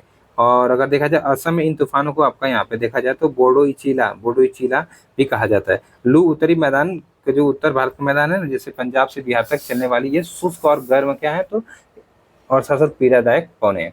अगला आपका कह रहा है, भारत के किन किन क्षेत्रों में वर्षा 200 सेंटीमीटर या उससे अधिक होती है। बताइए, तो 200 सेंटीमीटर से अधिक वर्षा अगर देखा जाए तो पश्चिमी घाट पे होगी, सही है। फिर आपका देखा जाए तो उत्तर पूर्व के उप हिमालय क्षेत्र में होती है और मेघालय की पहाड़ियों में होती है, सही। तो 1 3 4 होगा, 1 3 4 आपका आंसर यहाँ पे क्या हो जाएगा, बिल्कुल सही हो जाएगा। ठीक है, तो थोड़ा सा आप लोग यहाँ पे याद रखिएगा। अगला है कि भारत के किन क्षेत्रों में वर्षा 50 सेंटीमीटर से कम होती है। 50 सेंटीमीटर से कम वर्षा कहाँ पे होती है? तो जैसे कि आपका पूर्वी राजस्थान है, लद्दाख है, पश्चिमी राजस्थान और आपका गुजरात वाला रीजन है। तो 50 सेंटीमीटर से कम वर्षा आपका कहाँ हो सकती है? तो पूर्वी राजस्थान में तो नहीं हो सकती, क्योंकि पश्चिमी राजस्थान कहता तो हो सकती है। लद्दाख में 100% होगी और पश्चिमी राजस्थान में होगी, ठीक है। तो क्योंकि पश्चिमी राजस्थान में अरावली के इधर पड़ेगा, ठीक है। तो इस तरीके से आपका आंसर देखा जाए तो आपका 2 और 3 पड़ेगा ना, 2 और 3, 2 और 3 आपका आंसर यहाँ पे हो जाएगा बिल्कुल सही, ठीक। तो इस तरीके से देखा जाए तो देखिए यहाँ पे लिखा भी है, प्रायद्वीपीय भारत के कुछ भागों में विशेष रूप से आंध्र प्रदेश, कर्नाटक, महाराष्ट्र तथा लद्दाख के पश्चिमी राजस्थान के अधिकतर भागों में 50 सेंटीमीटर से कम वर्षा होती है। पूर्वी राजस्थान और गुजरात में 50 से 100 सेंटीमीटर के बीच वर्षा होती है, ठीक है। अगला कोपेन के जलवायु वर्गीकरण के अनुसार भारत की जलवायु प्रदेशों के संबंध में कौन से युग यहाँ पे क्या है? तो सुमेलित है। आइए थोड़ा सा देख लेते हैं। जैसे उष्णकटिबंधीय सवाना प्रकार के AW अर्थात कोरोमंडल तट है, ठीक है। अर्धशुष्क स्टेपी जलवायु कहाँ पे? पश्चिमी राजस्थान में। ध्रुवीय प्रकार की जलवायु कहाँ पे? हिमाचल जो प्रदेश है, ठीक है। तो बताइए यहाँ पे आंसर क्या है? देखिए बेसिकली देखा जाए यहाँ पे तो उष्णकटिबंधीय सवाना प्रकार की जलवायु कोरोमंडल तट कह रहा है, तो कोरोमंडल तट आपका कह रहा है यहाँ पे, तो सही लग रहा है क्या ये? तो ये नहीं सही लग रहा ना। अर्धशुष्क स्टेपी जलवायु तो पश्चिमी राजस्थान हो सकता है, सही है। ध्रुवीय क्षेत्र की जलवायु हिमाचल प्रदेश है। 2 और 3 सही लगाइए, आपको तो 3 सही बता रहा है, ठीक है। यहाँ पे थोड़ा सा देखा जाए, व्याख्या इसकी देखा जाए तो कोपेन की पद्धति के आधारित पर भारत की जलवायु की विभिन्न प्रकार की हैं, जैसे उष्णकटिबंधीय सवाना प्रकार की, इस प्रकार की जलवायु कर्क वृत्त के दक्षिण में प्रायद्वीपीय पठार के अधिकांश भागों में पाई जाती है। अंततः पहला युग आपको सुमेलित नहीं है, ठीक है, क्योंकि आपको पता है कि जो स्टेपी जलवायु होती है बेसिकली कहाँ पे पाई जाती है? तो कर्क रेखा के, आपका जो कर्क रेखा है ना, उसके उत्तर या दक्षिण में पाई जाती है, ठीक है। इस तरीके से याद रखिएगा आपको। तो कर्क रेखा के वृत्त जो है उसके दक्षिण में जो प्रायद्वीपीय पठार के अधिकांश भागों में पाई जाती है। तो इस तरीके से आप लोग इसको याद रखिएगा, ठीक। चलिए अगला आपका यहाँ पे देखा जाए कि कोपेन के जलवायु वर्गीकरण के अनुसार भारत में शुष्क ग्रीष्म ऋतु वाली मानसून प्रकार की जलवायु कहाँ पे पाई जाएगी? शुष्क ग्रीष्म ऋतु वाली मानसून प्रकार की जलवायु कहाँ पे पाई जाएगी? तो ये पाई जाएगी आपको तमिलनाडु के कोरोमंडल तट पे, ठीक है। ये थोड़ा सा आप लोग यहाँ पे याद रखिएगा, ठीक। चलिए यहाँ पे देख सकते हैं ये इनका वर्गीकरण था। तो यहाँ पे अगर मैं बताना चाहूँ तो देखिए शुष्क ग्रीष्म ऋतु वाली मानसून प्रकार की जलवायु कहाँ पे? तमिलनाडु के कोरोमंडल तट पे पाई जाएंगी, ठीक है। फिर लघु शुष्क ऋतु वाली मानसून प्रकार की जलवायु कहाँ पे? तो गोवा में पाई जाएगी और भारत के जो पश्चिमी तट पर पाई जाएगी। फिर कह रहा DFC का मतलब था लघु ग्रीष्म तथा ठंडी आर्द्र शीत ऋतु वाली जलवायु अरुणाचल प्रदेश में कहाँ पे? अरुणाचल प्रदेश में पाई जाएगी। और यहाँ पे देखा जाए गर्म मरुस्थल जो राजस्थान के सबसे पश्चिमी भाग में पाया जाता है। और शुष्क शीत ऋतु वाला मानसून प्रकार गंगा के मैदान व पूर्वी राजस्थान, उत्तरी मध्य प्रदेश, उत्तरी पूर्वी भारत के अधिकतर प्रदेशों में पाया जाता है, ठीक है। अब यहाँ पे प्राकृतिक वनस्पति तथा वन्य प्राणी देख लेते हैं, ये अगला चैप्टर है, ठीक है। इसको भी जल्दी से हम लोग देख लेते हैं। तो वो वनस्पति जो मनुष्य की सहायता के बिना अपने आप पैदा होती है और लंबे समय तक बिना किसी मानवीय हस्तक्षेप के उगती है, इस प्रकार की वनस्पति को हम लोग क्या कहते हैं? बताइए आप लोग यहाँ पे। जैसे देशज है, विदेशज है, अक्षत है, या फिर इनमें से कोई नहीं है। इस प्रकार की वनस्पति को हम लोग सिंपल से अगर देखा जाए तो यहाँ पे क्या कहा जाता है? तो यहाँ पे कहा जाता है आपका देखा जाए तो सी आंसर बता रहा, सी मतलब आपका यहाँ पे अक्षत, ठीक है। आपका सी वाला आंसर यहाँ पे बन जाएगा, सी आंसर आपको यहाँ पे क्या हो जाएगा? बिल्कुल सही, ठीक है। तो ये याद रखिएगा। यहाँ पे अगर देखा जाए थोड़ा सा देखिए, तो जब वनस्पति लंबे समय तक बिना किसी मानवीय हस्तक्षेप के वहां पाई जाने वाली मिट्टी और जलवायु परिस्थिति के अपने आप को ढालकर स्वतः विकास करती है या उगती है, तो इसे प्राकृतिक वनस्पति या अक्षत वनस्पति के कहते हैं। वह अक्षत वनस्पति जो मूल रूप से भारतीय है उसे देशज कहते हैं, लेकिन जो पौधे भारत से बाहर लाए गए उसे विदेशज कहते हैं, ठीक है। वनस्पति की विविधताओं का प्रमुख कारण क्या है? तो यहाँ पे अगर देखा जाए प्रमुख कारण जो वनस्पति की विविधताएं होती हैं, इनका प्रमुख कारण देखा जाए तो क्या है? जैसे कि मृदा की विविधता, मतलब मृदा में विविधता, तापमान में अंतर, नदियों के जल की मात्रा में अंतर। तो यहाँ पे देखा जाए क्या अंतर हो सकता है? तो मृदा में विविधता हो सकता है और आपका यहाँ पे तापमान अंतर, नदियों के जल की मात्रा में अंतर से कोई मतलब नहीं है। यहाँ पे आंसर आपका क्या बन जाएगा? तो आपका आंसर यहाँ पे बी बन जाएगा, ठीक है, याद रखिएगा। तो यहाँ पे देखा जाए वनस्पति की विविधताओं के प्रमुख कारण, जैसे विभिन्न स्थानों पर अलग अलग प्रकार के क्या मिट्टी, ठीक है। और यहाँ पे देखा जाए जो कि विभिन्न प्रकार की वनस्पति का आधार है, जैसे मरुस्थल की बलुई मृदा में कटीली झाड़ियां तथा नदी वाले डेल्टा क्षेत्र में पर्वतीय वन पाए जाते हैं। भूभाग का वनस्पति पर प्रत्यक्ष अप्रत्यक्ष प्रभाव पड़ता है। पर्वत, पठार, मैदान या तटीय क्षेत्रों में वनस्पति की विभिन्नता पाई जाती है, ठीक है। तो इस तरीके से आप यहाँ पे याद रखिएगा। और अधिक वर्षा वाले क्षेत्र में और कम वर्षा वाले क्षेत्रों में अपेक्षा कम सघन वन पाए जाते हैं, ये भी आपको पता होगा, ठीक है। चलिए उष्णकटिबंधीय सदाबहार वन भारत के किन क्षेत्रों में पाए जाते हैं? तो आइए देख लेते हैं कहाँ पे पाए जाते हैं। देखिए बेसिकली बात करूँ यहाँ पे पश्चिमी घाट के पूर्वी ढाल पर अंडमान और निकोबार समूह है, अरावली पर्वत श्रृंखला है, उत्तर पूर्वी क्षेत्र की पहाड़ियाँ। आपको बताना यहाँ पे क्या कौन सा सही उत्तर हो जाएगा? कहाँ पे आपके उष्णकटिबंधीय सदाबहार वन पाए जाते हैं? तो देखिए उष्णकटिबंधीय सदाबहार वन की बात करूँ तो जहाँ पे वर्षा अधिक होगी, वर्षा मतलब 250 सेंटीमीटर से अधिक या 200 सेंटीमीटर से अधिक आपकी वर्षा हो, तो वो कहाँ पे हो जाएगा? देखिए सिंपल सी अगर बात को पश्चिम घाट के पूर्वी ढाल पे, पश्चिम घाट के पूर्वी ढाल पे अगर देखा जाए इस तरीके से, ये पूर्वी ढाल हो गया ना, यहाँ पे ये वाला आपका क्या है? तो वृष्टि छाया क्षेत्र में पड़ता है। यहाँ पे 200 सेंटीमीटर से अधिक वर्षा नहीं हो रही, तो पहले तो एलिमिनेट कर दीजिए, ठीक है। फिर कह रहा है कि अंडमान और निकोबार द्वीप समूह 100% यहाँ पे 200 सेंटीमीटर अधिक वर्षा होती है। अरावली पर्वत श्रृंखला पर, अरावली पर्वत श्रृंखला पे कह रहा है, तो यहाँ पे वर्षा ही नहीं हो पाती, क्योंकि जो मानसून है वो पहले होकर चली जाती है। दरअसल होता क्या है, इस तरीके से अगर देखा जाए, ये अरावली, ये अरावली पड़ती है इस तरीके से, तो मानसून जिसके इस तरीके से पैदल चली जाती है हवाएं, ठीक है। तो यहाँ पे भी वर्षा नहीं हो पाती है, तो ये भी नहीं होगा आपका, ठीक है। फिर बात करें यहाँ पे आपका चौथा क्या दे रहा है कि उत्तर पूर्वी क्षेत्र की पहाड़ियों पर यहाँ पे हो सकती है कीट आकृति पाई जाती है, यहाँ पे वर्षा बहुत ज्यादा 400 सेंटीमीटर से अधिक होती है। यहाँ पे 2 और 4 आपका आंसर बनेगा, 2 और 4 आपका आंसर यहाँ पे बन जाएगा, मतलब मेघालय और चेरापूंजी वाला जो रीजन है इस तरीके से, तो याद रखिएगा। चलिए अगला आपका कह रहा है निम्नलिखित में से कौन से कथन उष्णकटिबंधीय सदाबहार वनों के संदर्भ में सही है? जैसे ये वन शीत और शुष्क प्रदेशों में पाए जाते हैं, ये वन क्षेत्रों में वार्षिक जो वर्षा 200 सेंटीमीटर से अधिक होती है, ये वन विरल होते हैं। चलिए बताइए यहाँ पे आंसर क्या बन जाएगा? सबसे पहले अगर देखा जाए सिंपल सा, ये वन विरल नहीं होते, बहुत सघन होते हैं, मतलब बहुत घन होते हैं। तो इस तरीके से अगर देखा जाए तो आपका तीसरा तो 100% घन क्या है आपका, यहाँ पे गलत है। दरअसल इतने घन होते हैं कि सूर्य का प्रकाश भी धरती पर नहीं आ पाता है, ठीक है। फिर कह रहा है कि इन वन क्षेत्रों में वार्षिक जो वर्षा 200 सेंटीमीटर से अधिक होती है, ये भी सही है, ठीक है। ये वन शीत और शुष्क प्रदेश में पाए जाते हैं, बिल्कुल गलत बात है भैया, ठीक है। तो इस तरीके से केवल 2 आपका आंसर बन जाएगा, ठीक है, केवल 2 आपका आंसर यहाँ पे बन जाएगा, ठीक है। तो ये थोड़ा सा आप लोग यहाँ पे याद रखिएगा। बेसिकली अगर देखा जाए, ये जो वन होते हैं ऐसे क्षेत्र में पाए जाते हैं जहाँ पे टेम्परेचर बहुत ज्यादा होता है और डेली वर्षा होती है। इस टाइप के क्षेत्र कहाँ पाए जाएंगे? तो जो आपके विषुवतीय रेखीय क्षेत्र है उसके आसपास पाए जाते हैं, ठीक है। तो इसलिए थोड़ा सा याद रखिएगा। इनके मुख्य वृक्ष अगर देखा जाए तो यहाँ पे रोजवुड, महोगनी, आबनूस, सिनकोना आदि पाए जाते हैं, ठीक है। तो ये थोड़ा सा याद रखिएगा। चलिए आगे देखा जाए, भारत में सर्वाधिक क्षेत्र पर किस प्रकार के वनों का विस्तार है? तो यहाँ पे भारत की बात कर रहा है, तो भारत में अगर बेसिकली देखा तो पर्णपाती वन, कौन से उष्णकटिबंधीय पर्णपाती वन पाए जाते हैं अधिक क्षेत्रों पे, ठीक है। तो जहाँ पे बेसिकली देखा जाए तो वार्षिक जो वर्षा होती है 70 से 200 सेंटीमीटर की होती है, ठीक है। इन्हीं को मानसूनी वन भी कहा जाता है। अगला आपका कह रहा है चंदन, आंवला, महुआ, सागौन, बांस आदि प्रजातियों के वृक्ष किस प्रकार के वनों में पाए जाते हैं? तो ये आप लोग देखेंगे आपके जो जहाँ पे आप लोग निवास करते हैं उसके आसपास पाए जाते हैं।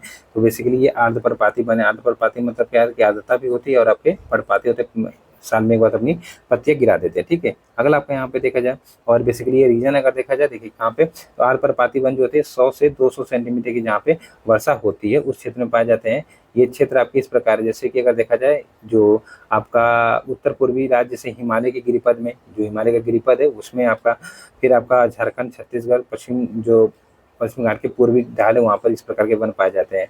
सवर्णी वन में सबसे महत्वपूर्ण आपका क्या है? तो वृक्ष है, ठीक है, याद रखिएगा। बांस, चंदन, आंवला, महुआ, कुसुम, अर्जुन, शहतूत आदि प्रजातियों के वृक्ष यहाँ पे पाए जाते हैं। चलिए आगे चला जाए, अगला आपका प्रश्न देख लेते हैं। अगला प्रश्न क्या कर रहा है? शुष्क पर्णपाती वनों के संदर्भ में निम्नलिखित कथनों पर विचार कीजिए और बताइए कि इनमें से कौन से कथन आपके सत्य है। किसके बारे में? शुष्क पर्णपाती वन, ठीक है। ये देख लेते हैं, जैसे ये वन उन क्षेत्रों में पाए जाते हैं जहाँ पे 70 से 100 सेंटीमीटर की वर्षा होती है। शुष्क ऋतु शुरू होते ही शुष्क पर्णपाती जो वृक्ष है के पत्ते झड़ जाते हैं और घास के मैदान में नग्न पेड़ खड़े रह जाते हैं, ठीक है। बताइए यहाँ पे आंसर क्या? दोनों सही है। दरअसल क्या होता है कि जैसे शुष्क मौसम आता है तो पानी की कमी होने लगती है, तो पानी के लिए क्या कर देते, तो अपनी पत्तियां ये गिरा देते हैं। तो इस तरीके से आपका आंसर यहाँ पे क्या आ जाएगा? दोनों सही है। 70 से 100 जो 100 सेंटीमीटर का क्षेत्र होता है वहाँ पे इस तरीके से आपका मतलब वर्षा वाला क्षेत्र होता है, वहाँ पे ये आपके शुष्क पर्णपाती वन पाए जाते हैं। तो इस तरीके से पहला सही है, दूसरा सही है, ठीक। देखिए यहाँ पे देखा जाए तो शुष्क पर्णपाती वन क्षेत्रों में पाए जाते हैं जहाँ पे वर्षा जो होती है 70 से 100 सेंटीमीटर के बीच होती है। ये वन प्रायद्वीपीय पठार के वर्षा वाले क्षेत्र उत्तर प्रदेश, बिहार के मैदानी क्षेत्रों में पाए जाते हैं। अधिक वर्षा वाले प्रायद्वीपीय पठार और उत्तर भारत के मैदानों में ये वन पार्कानुमा भूदेश से बनाते हैं, जहाँ सागवान और अन्य पेड़ों के बीच हरी भरी घास होती है। अब यहाँ पे देखा जाए इन वनों में पाए जाने वाले मुख्य पेड़ तेंदू है, पलाश है, आपका अमलतास है, बेल है, खैर है। इस तरीके से याद रखिएगा, ठीक, याद रखिएगा। चलिए अगला आपका देखा जाए यहाँ पे, और यहाँ पे एक चीज याद रखिए, कत्था बनाने के लिए खैर वृक्ष की लकड़ी का प्रयोग होता है, जबकि तेंदु वृक्ष की पत्तों से बीड़ी बनती है। उष्णकटिबंधीय कांटेदार वनों के संबंध में कौन से कथन आपके सत्य हैं? उष्णकटिबंधीय कांटेदार वनों के बारे में कौन से कथन आपके सत्य हैं? जैसे ये वन क्षेत्र में पाए जाते हैं जहाँ पे वार्षिक जो वर्षा होती है आपका 50 सेंटीमीटर से कम होती है। इस प्रकार के वन देश के उत्तरी पश्चिमी भाग में पाए जाते हैं। इन वनों में पौधे लगभग पूरे वर्ष आपका पर्ण हरित पड़ रहित रहते हैं। ठीक है, बताइए यहाँ पे आंसर क्या जाएगा। देखिए बेसिकली देखा जाए तो पड़ रहित इसलिए रहते हैं क्योंकि वहाँ पे टेम्परेचर बहुत ज़्यादा है और बेसिकली क्या है, तो वहाँ पे नमी है, तो नमी की बहुत कमी है। तो इस तरीके से इन पेड़ों में अगर आप लोग देखेंगे तो पत्ते नहीं होते। जैसे कि अगर आप लोग नागफनी देखें, ठीक है, और या फिर जब मरुस्थलीय रीजन में जाएंगे तो ऐसे पेड़ होते हैं जो कि उनकी टहनियाँ हरी होती है लेकिन पत्ते नहीं, पत्ते के जगह उनमें कांटे होते हैं। तो फिलहाल यहाँ पे तीसरा 100% सही है। इस प्रकार के वन क्षेत्र उत्तरी पश्चिमी भागों में पाए जाते हैं, उत्तर पश्चिमी भागों में पाए जाएंगे। आप बिल्कुल सही है, राजस्थान वाला रीजन में उधर का हो जाएगा। ठीक है, चलिए ये वन क्षेत्र में पाए जाते हैं जहाँ वार्षिक 50 सेंटीमीटर से कम होती है वर्षा। तो इस तरीके से तीनों सही है। आपका आंसर यहाँ पे क्या हो जाएगा, तो डी आपका आंसर यहाँ पे बन जाएगा। ठीक है, डी आपका आंसर यहाँ पे बन जाएगा। जैसे इसकी प्रजाति की बात करें, बबूल है, आप लोग देखेंगे बेर हो गई, खजूर हो गई, खेजड़ी के वृक्ष हो गए, ये सब वृक्ष आते हैं। और रीजन अगर देखा जाए तो गुजरात, राजस्थान, छत्तीसगढ़, मध्य प्रदेश, हरियाणा तथा पंजाब और शुष्क जो क्षेत्र है वहाँ पे इस प्रकार के वन पाए जाते हैं। निम्नलिखित कथनों पर विचार कीजिए। पर्वतीय क्षेत्र में ऊंचाई बढ़ने के साथ प्राकृतिक वनस्पति में बदलाव आता है। हिमालय पर्वत श्रृंखला में उष्णकटिबंधीय वनों से लेकर टुंड्रा प्रदेश में पाई जाने वाली प्राकृतिक वनस्पति मिलती है। आपको सही बताना तो यहाँ पे क्या आंसर बनेगा, दोनों सही बनेगा। देखिए सीधे रहा है, यहाँ पे दोनों ही सही है। दरअसल आइए थोड़ा सा इसका भी मैं आपको कॉन्सेप्ट बता देता हूँ। अब बेसिकली पहला है कि पर्वतीय क्षेत्रों में ऊंचाई बढ़ने के साथ प्राकृतिक वनस्पति पाई जाती है। इस तरीके से अगर पर्वतीय क्षेत्र में जाएंगे, जैसे 3600 मीटर पे चले जाएंगे तो आपको अल्पाइन वृक्ष मिलने लगता है। उसके ऊपर जाएंगे तो टैगा वृक्ष मिलने लगता है। फिर ऊपर टुंडा मिलने लगता है जहाँ पे बहुत ज्यादा टेम्परेचर कम है। टुंडा मतलब वहाँ पे केवल लाइकेन और एक तरीके से काई वगैरह पाई जाती है। ठीक है, तो इस तरीके से आपका पहला स्टेप बिल्कुल क्या है यहाँ पे, तो सही है। ठीक है, मतलब दूसरा सही है, पहला भी सही है। तो इस तरीके से आपका आंसर दोनों सही है। ठीक है, चलिए ये थोड़ा सा आप लोग यहाँ पे याद रखिएगा। चलिए अगला आपके यहाँ पे हिमालय पर्वतीय क्षेत्र में नीचे दिए गए ऊपर की ओर जाने पर यहाँ पे क्या कह रहा है कि जो हिमालयी पर्वतीय क्षेत्र है नीचे से ऊपर जाने पर पाई जाने वाली जो वनस्पति उसका सही क्रम कौन सा होगा। तो अगर आप नीचे से जा रहे हैं ना, तो नीचे से जा रहे हैं तो सबसे पहले पर्णपाती वन मिलेंगे, फिर आर्द्र शीतोष्ण कटिबंधीय वन मिलेंगे, शीतोष्ण कटिबंधीय घास मिलेंगी, फिर लाइकेन मिलेगा टुंड्रा वाले क्षेत्र में। आपका आंसर यहाँ पे ये बनेगा। देख लीजिएगा लास्ट में सबसे लाइकेन ही आना चाहिए। ठीक है, यहाँ पे भी आधा, लेकिन आर्द्र शीतोष्ण कटिबंधीय वन नहीं मिलेगा, पर्णपाती सबसे पहले। ठीक है, ये थोड़ा सा आप लोग यहाँ पे याद रखिएगा। चलिए आगे चला जाए। अगला है कि बहुमूल्य वृक्ष प्रजाति देवदार के वन, जो देवदार के वन है वो पाए जाते हैं, तो ये हिमालय के रीजन में पाए जाते हैं ना। तो यहाँ पे आंसर हिमालय, पश्चिमी हिमालय में, पूर्वी हिमालय में नहीं, वो भी पश्चिमी हिमालय में। थोड़ा सा याद रखिएगा, जब जम्मू कश्मीर वगैरह घूमने जाएंगे तो उधर ये मिलता है। तो यहाँ पे देखा जाए हिमालय के पश्चिमी भाग में बहुमूल्य वृक्ष प्रजाति देवदार वन पाए जाते हैं। देवदार की लकड़ी अधिक मजबूत होती है और निर्माण कार्य में प्रयुक्त होती है। इस तरह चिनार और बालन जिसकी लकड़ी कश्मीर हस्तशिल्प के लिए इस्तेमाल होती है, पश्चिमी हिमालय क्षेत्र में प्रचुर मात्रा में पाई जाती है। हिमालय पर्वत श्रृंखला के दक्षिण ढाल की तुलना में उत्तरी ढाल में अधिक वनस्पति पाई जाती है। हिमालय पर्वत श्रृंखला के दक्षिण ढाल पर अधिक वर्षा होती है। अब ये क्या कह रहा है, थोड़ा सा प्रश्न को ध्यान से पढ़िए। अगर यहाँ पे देखा जाए थोड़ा सा इस तरीके से, अगर मैं बना के बेसिकली बात करूँ यहाँ पे, तो ये हिमालय वाला रीजन मान लीजिए, इस तरीके से ये हिमालय वाला रीजन है। थोड़ा सा और ऊपर बनाना चाहिए ना, थोड़ा सा ऊपर बता देते हैं इस तरीके से। ये हिमालय वाला रीजन मान लीजिए। अब यहाँ पे क्या कह रहा है, यहाँ पे कह रहा है कि हिमालय पर्वत श्रृंखला के दक्षिण ढाल की तुलना में जो उत्तरी ढाल है उस पर अधिक वनस्पति पाई जाती है। ठीक है, हिमालय पर्वत श्रृंखला के दक्षिण ढाल पर अधिक वर्षा होती है। तो ये आपका ऑप्शन हो गया, इसके हिसाब से आप लोग देख लीजिएगा। ठीक है, यहाँ पे क्या पाया जाएगा बताइए आप लोग यहाँ पे, चलिए बताइए आप लोग यहाँ पे। चलिए देखते हैं यहाँ पे क्या हो रहा है। यहाँ पे कह रहा है कि फिर हिमालय पर्वत श्रृंखला के दक्षिण ढाल की तुलना में उत्तरी ढाल में अधिक वनस्पति आपकी पाई जाती नहीं पाई जाएंगे ना, क्योंकि इधर वर्षा बहुत कम है। ये वाला रीजन है, ये उत्तरी ढाल वाला ये ना, ये इधर वर्षा बहुत कम है। इधर तो आपका वर्षा पड़ने लगती, गिरिपथ में वर्षा है, तराई क्षेत्र है, नमी ज्यादा, तो इधर आपका वनस्पति पाए जाएंगे। तो पहला गलत। दूसरा, हिमालय पर्वत श्रृंखला के दक्षिण ढाल पर अधिक वर्षा होती है, हाँ ये सही है। तो यहाँ पे क्या हो जाएगा, ए गलत है, आर सही है। तो मतलब डी वाला बनना चाहिए, डी दे रहा था वहाँ पे, डी आपका आंसर यहाँ पे हो जाएगा, डी। ठीक है, डी आपका आंसर यहाँ पे क्या हो जाएगा, बिल्कुल सही हो जाएगा। चलिए आगे देखते हैं। अगला है कि प्रायद्वीपीय भारत में पर्वतीय वन मुख्यतः पाए जाते हैं पश्चिमी घाट पे, पूर्वी घाट पे, या फिर नीलगिरी पर्वत श्रृंखला में, या फिर विंध्याचल पर्वत श्रृंखला में, बताइए। तो जो प्रायद्वीपीय भारत है, अगर इसकी बात करें तो यहाँ पे कहाँ पे आपको पर्वतीय वन मिलेंगे, तो अगर देखा जाए तो पश्चिमी घाट पे मिल सकते हैं, सही है। इसके बाद अगर देखा जाए पूर्वी घाट पे नहीं मिलते हैं ना, नहीं मिलते हैं, पूर्वी घाट पे नहीं मिलेंगे, हाइट बहुत कम है। नीलगिरी पर्वत श्रृंखला में मिल सकते हैं, विंध्याचल पर्वत श्रृंखला पे भी कुछ वन पाए जाते हैं। तो इस तरीके से आपका आंसर 1, 3, 4 होगा। ठीक, सही तो है। तो ये हो जाएगा आपका, और आपका ये हो जाएगा, और आपका ये हो जाएगा। ठीक, चलिए अगला आपका कि भारत में जो सुलास जो वन है ये पाए जाते हैं। तो ये दरअसल वन अगर देखा जाए कहाँ पे पाए जाते हैं, ये प्रश्न एक बार कंफ्यूजन कर देता है। कैसे कंफ्यूजन, नीलगिरी पहाड़ी पे पाए जाते हैं और थोड़ा सा विंध्याचल पहाड़ियों पर भी पाए जाते हैं। कि नहीं पाए जाते हैं? बताइए, सोलासवन कहाँ पाए जाते हैं? एक जगह इसको मानता है, एक जगह नहीं मानता। फिलहाल यहाँ पे देखिए, यहाँ पे भी आंसर आपका यही दे रहा है, नीलगिरी पहाड़ियाँ, नमलाई पहाड़ी और आपका पालनी पहाड़ी। तो यहाँ पे 1 3 4 दे रहा है ना, 1 3 4 देखिएगा, लेकिन कहीं कभार आपका वो भी दे देता है क्योंकि हाइट उधर भी है, ठीक है। तो यहाँ पे देखा जाए, नीलगिरी, नमलाई और पलानी पहाड़ियों पर पाए जाने वाले उस शीतोष्ण कटिबंधीय वनों को सोलास्क के नाम से जाना जाता है। इन वनों में पाए जाने वाले वृक्षों में आपका मंगनोलिया, लैरेल और आपका सिनकोना और बैटल आर्थिक महत्व। तो इस तरीके से आप लोग यहाँ पे सिंपल से ये याद रखिएगा। चलिए, एनसीईआरटी मान रहा है तो ऑब्वियस बात सही होगा, ठीक है। चलिए याद रखिएगा। और आगे देखा जाए, थोड़ा सा चलते हैं आगे, ठीक है। चलिए, अब यहाँ पे अगला प्रश्न है कि मैंग्रोव वन के संदर्भ में निम्नलिखित कथनों पर विचार कीजिए और बताइए कि इनमें से कौन से कथन सही है। किसके बारे में? मैंग्रोव के बारे में। मैंग्रोव तटवर्ती क्षेत्रों में जहाँ ज्वार भाटा आते हैं वहाँ की सबसे महत्वपूर्ण वनस्पति है। मैंग्रोव पौधे की जड़ें पानी में डूबी रहती है। तो एक तरीके से देखा जाए, आपका आंसर क्या बनेगा यहाँ पे? यहाँ पे आपका सी सही है, ठीक है, सी सही है। दरअसल देखा जाए थोड़ा सा यहाँ पे, तो मैंग्रोव तटवर्ती क्षेत्रों में जहाँ पे ज्वार भाटे आते हैं कि सबसे महत्वपूर्ण वनस्पति है। मिट्टी और बालू इन तटों पर एकत्रित हो जाते हैं। मैंग्रोव पौधे की जड़ें पानी में डूबी रहती हैं। अगला है, मैंग्रोव वनस्पति के विकास के लिए निम्नलिखित में से कौन से कारक जो है, मतलब फैक्टर जो आवश्यक है? तो यहाँ पे आपका लवड़िया, दलदल, ज्वारी, संकरी जो आपकी खाड़ी है 200 सेंटीमीटर उससे अधिक की औसत वार्षिक वर्षा, पंख मैदान। तो बताइए सभी कि नहीं? यहाँ पे एक नहीं हो सकता, क्या नहीं हो सकता? तो यहाँ पे अगर देखा जाए, ये दूसरा वाला हो सकता है, पंख मैदान होगा। 200 सेंटीमीटर या उससे अधिक की वर्षा, नहीं ये नहीं होगी। चलिए 1 2 4 आप आंसर सही बता रहे हैं, लेकिन जहाँ पे मैंग्रोव पाए जाते हैं तो वहाँ पे इतनी वर्षा होती भी है बेसिकली देखा गया तो यहाँ पे 1 2 4, हाँ, यहाँ पे ये सकरी खाड़िया भी होगी, तो ये सही है आपका। चलिए सही है, बिल्कुल सही है आपका। तो यहाँ पे देखा जाए, देखिए मैंग्रोव वनस्पति जो आपके सैलाइन वाले क्षेत्र होते हैं, ज्वारी, सगरी खाड़ी होती है, पंख और मैदान होते हैं, ज्वारमुख क्षेत्र होते हैं, वहाँ पे उगते हैं, ठीक है। निम्नलिखित में से किन नदियों के डेल्टाई भाग में मैंग्रोव वन पाए जाते हैं? बताइए, इनमें से किन नदियों के डेल्टाई वाले क्षेत्र में आपके मैंग्रोव वन पाए जाते हैं? तो आपका गंगा, गोदावरी, कृष्णा, महानदी। तो आंसर क्या बन जाएगा? उपयुक्त में से सभी, ठीक है। उपयुक्त में से सभी आपका आंसर यहाँ पे क्या हो जाएगा? बिल्कुल सही हो जाएगा, ठीक है, याद रखिएगा। तो अगर मैंग्रोव वन की बात करूँ तो मैंग्रोव वन जो है भारत में विश्व के मैंग्रोव क्षेत्र का लगभग 7% है। भारत में ये वन अंडमान निकोबार द्वीप समूह व पश्चिम बंगाल में गंगा ब्रह्मपुत्र नदियों में स्थित सुंदरवन डेल्टा में अत्यधिक विकसित है। इसके अलावा ये वन महानदी, गोदावरी, कृष्णा नदियों के डेल्टा के क्षेत्र में भी पाए जाते हैं। नीचे दिए कथनों पर में से आपको बताना है कि कौन से कथन सामाजिक वानिकी को परिभाषित करता है।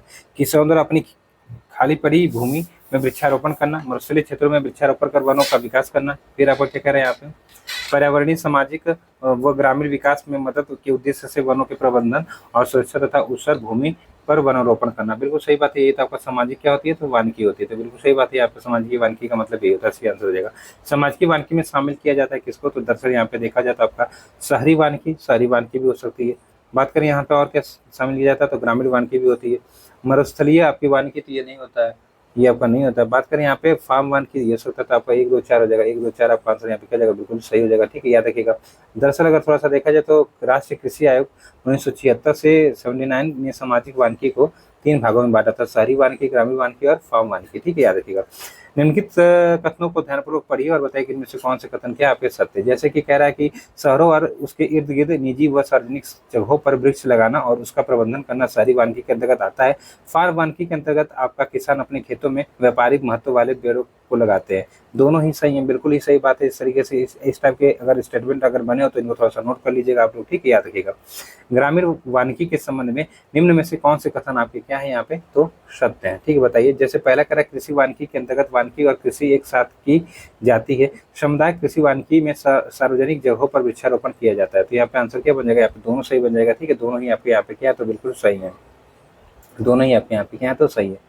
तो दरअसल अगर ग्रामीण वानिकी की बात करूं तो इसमें कृषि वानिकी और समुदाय कृषि वानिकी को बढ़ावा दिया जाता है। कृषि वानिकी का अर्थ है कि कृषि योग्य तथा बंजर भूमि पर पेड़ और फसलें एक साथ लगाना। इसका अभिप्राय यह हुआ कि वानिकी और खेती एक साथ करना जिससे खाद्यान्न, चारा, ईंधन, इमारती लकड़ी और फलों का उत्पादन एक साथ किया जाए, ठीक है। चलिए अगला आपको यहाँ पे निम्नलिखित में से कौन सा युग्म आपको यहाँ पे देखा जाए तो सुमेलित नहीं है। तो सबसे पहले यहाँ पे कह रहा है वन प्राणी अधिनियम, टाइगर प्रोजेक्ट आपका एलिफेंट प्रोजेक्ट। टाइगर प्रोजेक्ट 1973 बिल्कुल सही, प्रोजेक्ट एलिफेंट 1992 ये भी सही है।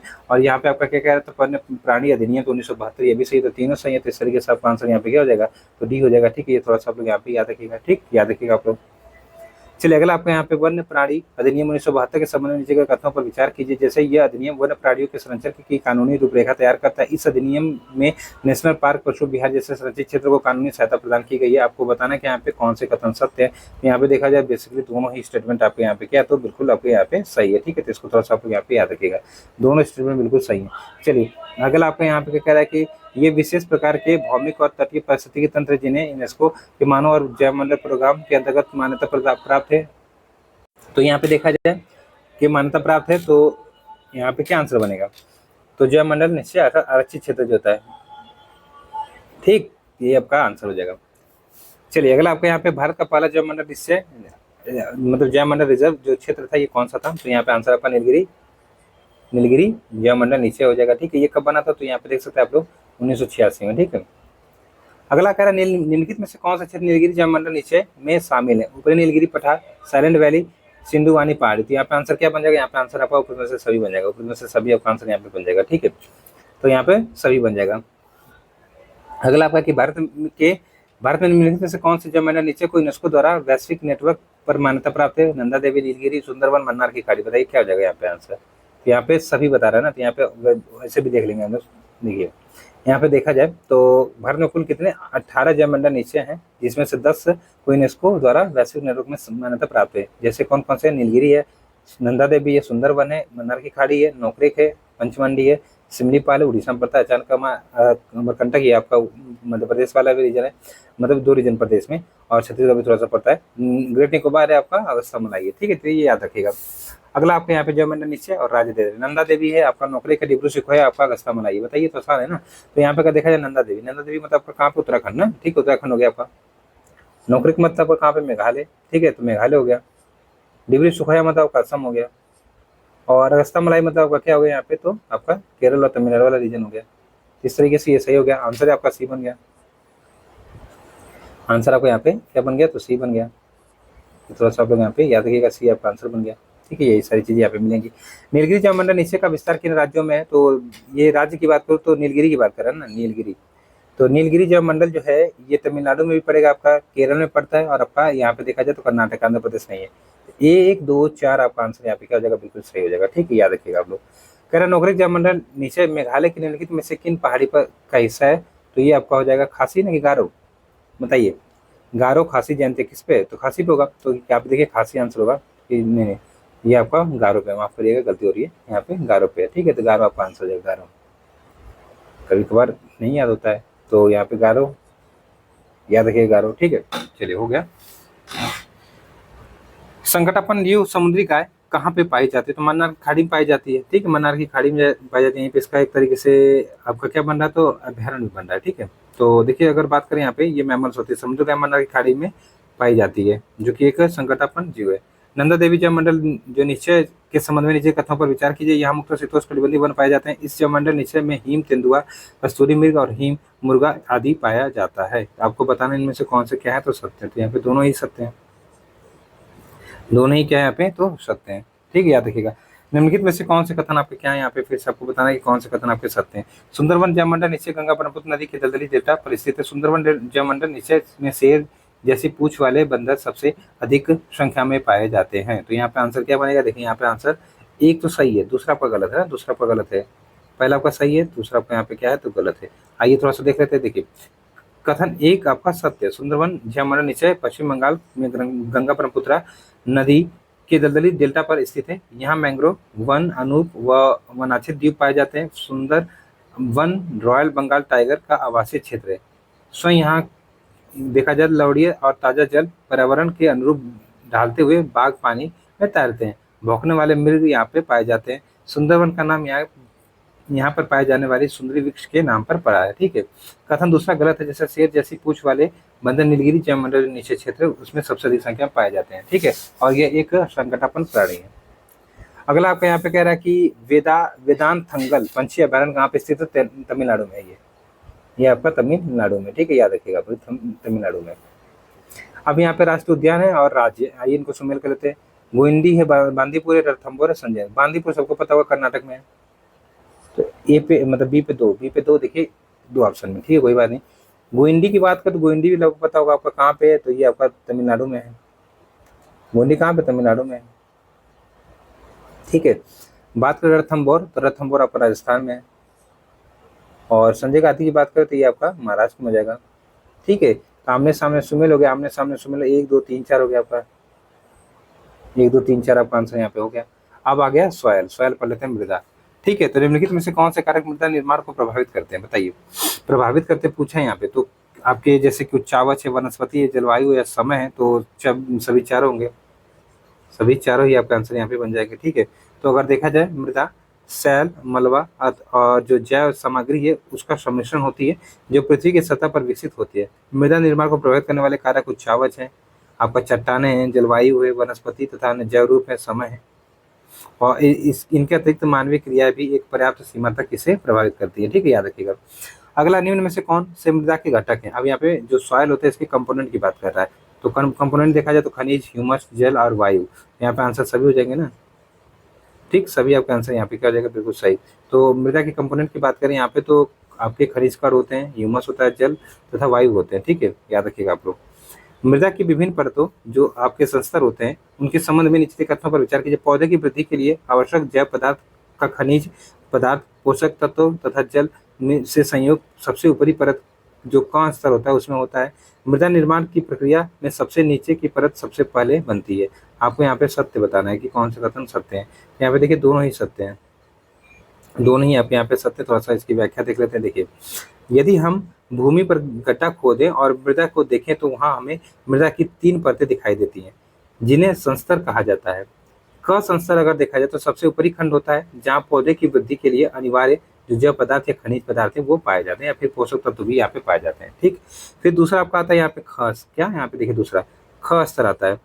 इस ख स्तर की बात करें तो क स्तर जो होता है तथा ग स्तर होता है उसके बीच में एक संक्रमण खंड होता है जिसे नीचे व ऊपर दोनों से पदार्थ प्राप्त होता है। ग स्तर की बात करें यहाँ पे तो इसकी रचना ढीली जनक सामग्री से होती है। यह परत मृदा निर्माण की प्रक्रिया में प्रथम अवस्था में होती है, अर्थात इस परत का निर्माण पहले होता है और अंततः ऊपर की 2 परतें इसी से बनती हैं। परतों की इस अवस्था को मृदा परिच्छेदिका कहा जाता है। ये भी इंपॉर्टेंट पूछता है। इन 3 संस्तरों के नीचे एक चट्टान होती है जिसे जनक चट्टान अथवा आधारित चट्टान कहा जाता है, ठीक, याद रखिएगा। अगला आपका भारत में मृदा का सबसे व्यापक और सर्वाधिक उपजाऊ प्रकार कौन सा है, तो जलोढ़ मिट्टी होगी ना, जलोढ़ आपका आंसर यहाँ पे सही हो जाएगा। जलोढ़ आपका आंसर यहाँ पे क्या जाएगा, बिल्कुल सही, ठीक है। भारत के सबसे ज्यादा क्षेत्र में यही मिट्टी पाई जाती है। तो जलोढ़ मृदा भारत का सर्वाधिक क्षेत्र में पाई जाने वाली आपकी मिट्टी है। ये लगभग 40% क्षेत्र ढके हुए, ठीक है, याद रखिए। सबसे आपकी उपजाऊ मिट्टी इसे काप मृदा या फिर कछारी मिट्टी भी कहा जाता है, ठीक, याद रखिएगा। अगला, निम्नलिखित कथनों में से कौन से कथन आपके क्या है यहाँ पे, तो सत्य है। चलिए बताइए कौन से कथन आपके सत्य हैं। जैसे कि जलोढ़ मृदा प्रायद्वीपीय प्रदेश में पूर्वी तट की नदी डेल्टाओं और नदियों की घाटियों में पाई जाती है। जलोढ़ मृदा में पोटास की मात्रा अधिक पाई जाती है। प्रतिवर्ष बाढ़ों के द्वारा निक्षेपित होने वाली जलोढ़ मृदा को खादर कहते हैं, ठीक है। यहाँ पे थोड़ा सा देख लेते हैं इस तरीके से मैप बना के। अब क्या कह रहा है कि जलोढ़ मृदा प्रायद्वीपीय प्रदेश के पूर्वी तट की नदी डेल्टाओं और नदियों की घाटियों में पाई जाती है। इस तरीके से ये नदियाँ आई, यहाँ पे नदियाँ आई, अपने द्वारा अवसाद लेके आई, यहाँ पे डिपोजिट करती है, इस तरीके से डिपोजिट करती है। तो यहाँ पे अगर देखा जाए जो पूर्वी घाट है ना, इसका जो ये पूर्वी मैदान बनता है तो ये किससे बनता है, तो ये जलोढ़ मिट्टी से बना हुआ है। तो यहाँ पे ये सही है, पहला स्टेटमेंट आपका सही है। फिर कह रहा है कि जलोढ़ मृदा में पोटास की मात्रा अधिक होती है। हाँ, इसमें नाइट्रोजन की और ह्यूमस की मात्रा कम होती है, पोटास की मात्रा अच्छी खासी पाई जाती है। तो यहाँ पे ये भी सही है, ठीक है, ये भी सही है आपका। फिर कह रहा है कि प्रतिवर्ष बाढ़ के द्वारा निक्षेपित होने वाली नई जलोढ़, जो नई जलोढ़ होती है उसको खादर कहते हैं, जो पुरानी जलोढ़ होती है उसको बांगर कहते हैं। तो यहाँ पे सही है। तो इस तरीके से आपका आंसर क्या बना, यहाँ पे आंसर आपका डी बना, ठीक है। डी आपका आंसर यहाँ पे क्या जाएगा, बिल्कुल सही हो जाएगा, ठीक है, याद रखिएगा। अगला, निम्न में से किस मृदा को रेंगुर कहते हैं, तो काली मिट्टी कहीं दिख रही है आपको, काली मिट्टी को रेंगुर मिट्टी के नाम से जाना जाता है, ठीक है। तो इस तरीके से याद रखिएगा। थोड़ी सी व्याख्या देखें तो काली मृदा को रेंगुर या फिर काली कपासी मिट्टी कहा जाता है। आमतौर पर काली मृदा आपका गहरी और अपारगम्य होती हैं। ये मृदा गीली होने पर फूल जाती हैं और चिपचिपी हो जाती है, सूखने पर यह सिकुड़ जाती हैं। इस प्रकार शुष्क ऋतु में इन मृदाओं में चौड़ी दरारें पड़ जाती हैं, ठीक है। इस समय ऐसा प्रतीक होता है कि जैसे इनमें स्वतः ही जुताई हो गई है, ठीक, याद रखिएगा। निम्नलिखित में से किन किन राज्यों में काली मृदा पाई जाती है, तो गुजरात, महाराष्ट्र, पंजाब, आंध्र प्रदेश। यहाँ पे देखा जाए तो गुजरात में पाई जाती है, महाराष्ट्र में और आंध्र प्रदेश में, लेकिन पंजाब में नहीं पाई जाती। तो इस तरीके से इसका आंसर क्या बनेगा आपका, यहाँ पे अगर आंसर देखा जाए तो आपका बन जाएगा, यहाँ पे देख सकते हैं आप लोग 1 2 3, 1 2 3 आपका आंसर यहाँ पे क्या जाएगा, बिल्कुल सही हो जाएगा। ठीक है, ये थोड़ा सा आप लोग यहाँ पे याद रखिएगा। चलिए आगे चला जाए। तो काली मृदा बेसिकली देखा जाए जो दक्कन का क्षेत्र है ना, उसके अधिकतर भागों में पाई जाती है। इसमें महाराष्ट्र के कुछ हिस्से, गुजरात, आंध्र प्रदेश और तमिलनाडु के कुछ भाग आते हैं। ठीक है, ये थोड़ा सा आप लोग यहाँ पे याद रखिएगा। चलिए आगे चला, निम्न में से कौन सी विशेषता काली मृदा से संबंधित है? जैसे कि अगर देखा जाए, काली मृदा लंबे समय तक नमी को बनाए रखती है। काली मृदा में फास्फोरस, नाइट्रोजन और जैव तत्वों की अधिकता होती है। यहाँ पे दूसरा 100% गलत है, क्योंकि नाइट्रोजन की अधिकता किसी मिट्टी में नहीं होती है, और आपका ह्यूमस की भी। इस तरीके से आपका केवल एक सही है, केवल एक आपका सही है, ज्यादा समय तक नमी बनाए रखती है। यहाँ पे देखा जाए केवल एक जो कथन ये सत्य है, काली मृदा में नमी धीमे धीमे अवशोषण और नमी धीमे धीमे क्षय की विशेषता होती है। इस विशेषता के कारण ही काली मृदा लंबे समय तक नमी बनाए रखती है। इस कारण फसलों को आपका देखा जाए शुष्क ऋतु में भी नमी मिलती रहती है और फलती फूलती रहती है। रासायनिक दृष्टि से काली मृदा में चूना, लौह, मैग्नीशियम तथा एल्यूमिना के तत्व काफी मात्रा में पाए जाते हैं, लेकिन इसमें फास्फोरस, नाइट्रोजन और जैव तत्वों की कमी पाई जाती है। ठीक है, यहाँ पे देखा जाए ह्यूमस, एल्युमिनियम एवं लोहा के जो टाइटेनियम मैग्नेटाइट यौगिक हैं, इसकी उपस्थिति के कारण इस मिट्टी का रंग काला हो जाता है। तो ये याद रखिएगा, टाइटेनियम मैग्नेटाइट के यौगिक जो होते हैं ना, इसी के कारण इसका रंग कैसा होता है, काला होता है। लाल मृदा का रंग लाल होने का कारण क्या? तो यहाँ पे सिंपल सा अगर देखा जाए, लोहे के ऑक्साइड इसमें उपस्थित होते हैं। तो इस तरीके से आपका आंसर यहाँ पे क्या हो जाएगा, तो डी आपका आंसर यहाँ पे बन जाएगा। ठीक है, बेसिकली फेरिक ऑक्साइड होते हैं। लाल मृदा के संबंध में नीचे कथनों पर विचार कीजिए। आइए थोड़ा सा देख लेते हैं रेड सॉइल के बारे में। तो यहाँ पे क्या कह रहा है, थोड़ा सा देखा जाए तो लाल मृदा का विकास उन क्षेत्रों में हुआ है जहाँ रवेदार अग्नि चट्टानें पाई जाती हैं। लाल मृदा जल योजित होने पर पीली दिखाई देने लगती है। आपको यहाँ पे सत्य कथन बताना है, बताइए यहाँ पे कौन सा सत्य है। देखिए बेसिकली देखा जाए लाल मिट्टी कैसे बनती है, तो लाल मिट्टी की बात करें तो जो पत्थर होते हैं उनके रवे जब निकल के जाते हैं अग्नि सैलों के रवे, तो उन्हीं से ये बनती है, और ये जब भीग जाती है तो पीली हो जाती है। तो इस तरीके से दोनों कथन सही है। ठीक है, दोनों ही कथन आप यहाँ पे क्या है तो बिल्कुल सही है, इनको थोड़ा सा याद रखिएगा। देखिए जल योजित हो जाने के कारण लाल मृदा पीली दिखाई पड़ती है। महीन कण वाली लाल और पीली मृदाएं समांतर उर्वरक होती हैं। इसके विपरीत मोटे कण वाली उच्च भूमिया मृदाएं अनुवर्क होती है। ठीक है, ये थोड़ा सा आप लोग यहाँ पे याद रखिएगा। और लाल मृदा का विकास दक्कन के पठार के पूर्वी तथा दक्षिणी भाग में कम वर्षा वाले जो क्षेत्र होते हैं वहाँ पे हुआ है, जहाँ रवेदार अग्नि चट्टानें अर्थात ग्रेनाइट और नीस जो होती है पाई जाती हैं। पश्चिमी घाट के गिरिपथ क्षेत्रों में भी एक लंबी पट्टी में लाल मिट्टी पाई जाती है, दोमट मृदा के रूप में। चलिए आगे चला जाए। अगर आपके यहाँ पे का निम्नलिखित में से कौन से कथन लेटराइट मिट्टी के बारे में आपका सही है, बताइए। इस मिट्टी के बारे में प्रश्न बहुत मतलब सत्य नहीं माफ करेगा, यहाँ पे सत्य नहीं पूछा है। यह मृदा उच्च तापमान और भारी वर्षा वाले क्षेत्र में विकसित होती है, बिल्कुल होती है। ये बहुत ही अपक्षालित मिट्टियाँ होती हैं। ये मृदा प्रायद्वीपीय के ऊंचे क्षेत्रों में पाई जाती है। ये मृदा कृषि के लिए पर्याप्त उपजाऊ है, बिल्कुल गलत बात है।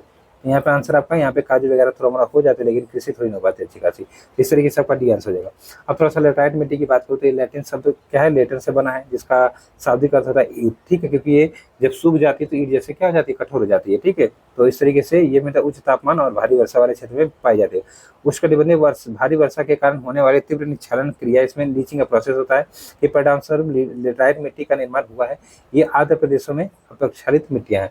लेटराइट मृदा में वर्षा के साथ साथ चूना और सिलिका निक्षेपित हो जाते हैं तथा लोहे के ऑक्साइड और एल्युमिना के यौगिक शेष बचे रह जाते हैं। उच्च तापमान में आसानी से पनपने वाले जीव अर्थात जो ह्यूमस है उसकी भी मात्रा तेजी से क्या हो जाती है, तो नष्ट हो जाती है। तो इस तरीके से आप लोग समझ में आ रहा होगा, थोड़ा सा समझेंगे कि यहाँ पे वर्षा तो बहुत ज्यादा हो रही है, इससे ह्यूमस पाया जाना चाहिए, लेकिन क्या होता है, लीचिंग का प्रोसेस होता है, उसके साथ साथ टेम्परेचर ज्यादा था, जो ह्यूमस बचा होता है वो भी क्या होता है, तो नष्ट हो जाता है, जिसके कारण इन मृदाओं में जैव पदार्थ, नाइट्रोजन, फास्फोरस, कैल्शियम की कमी पाई जाती है। ठीक है, तो थोड़ा सा आप लोग यहाँ पे याद रखेगा।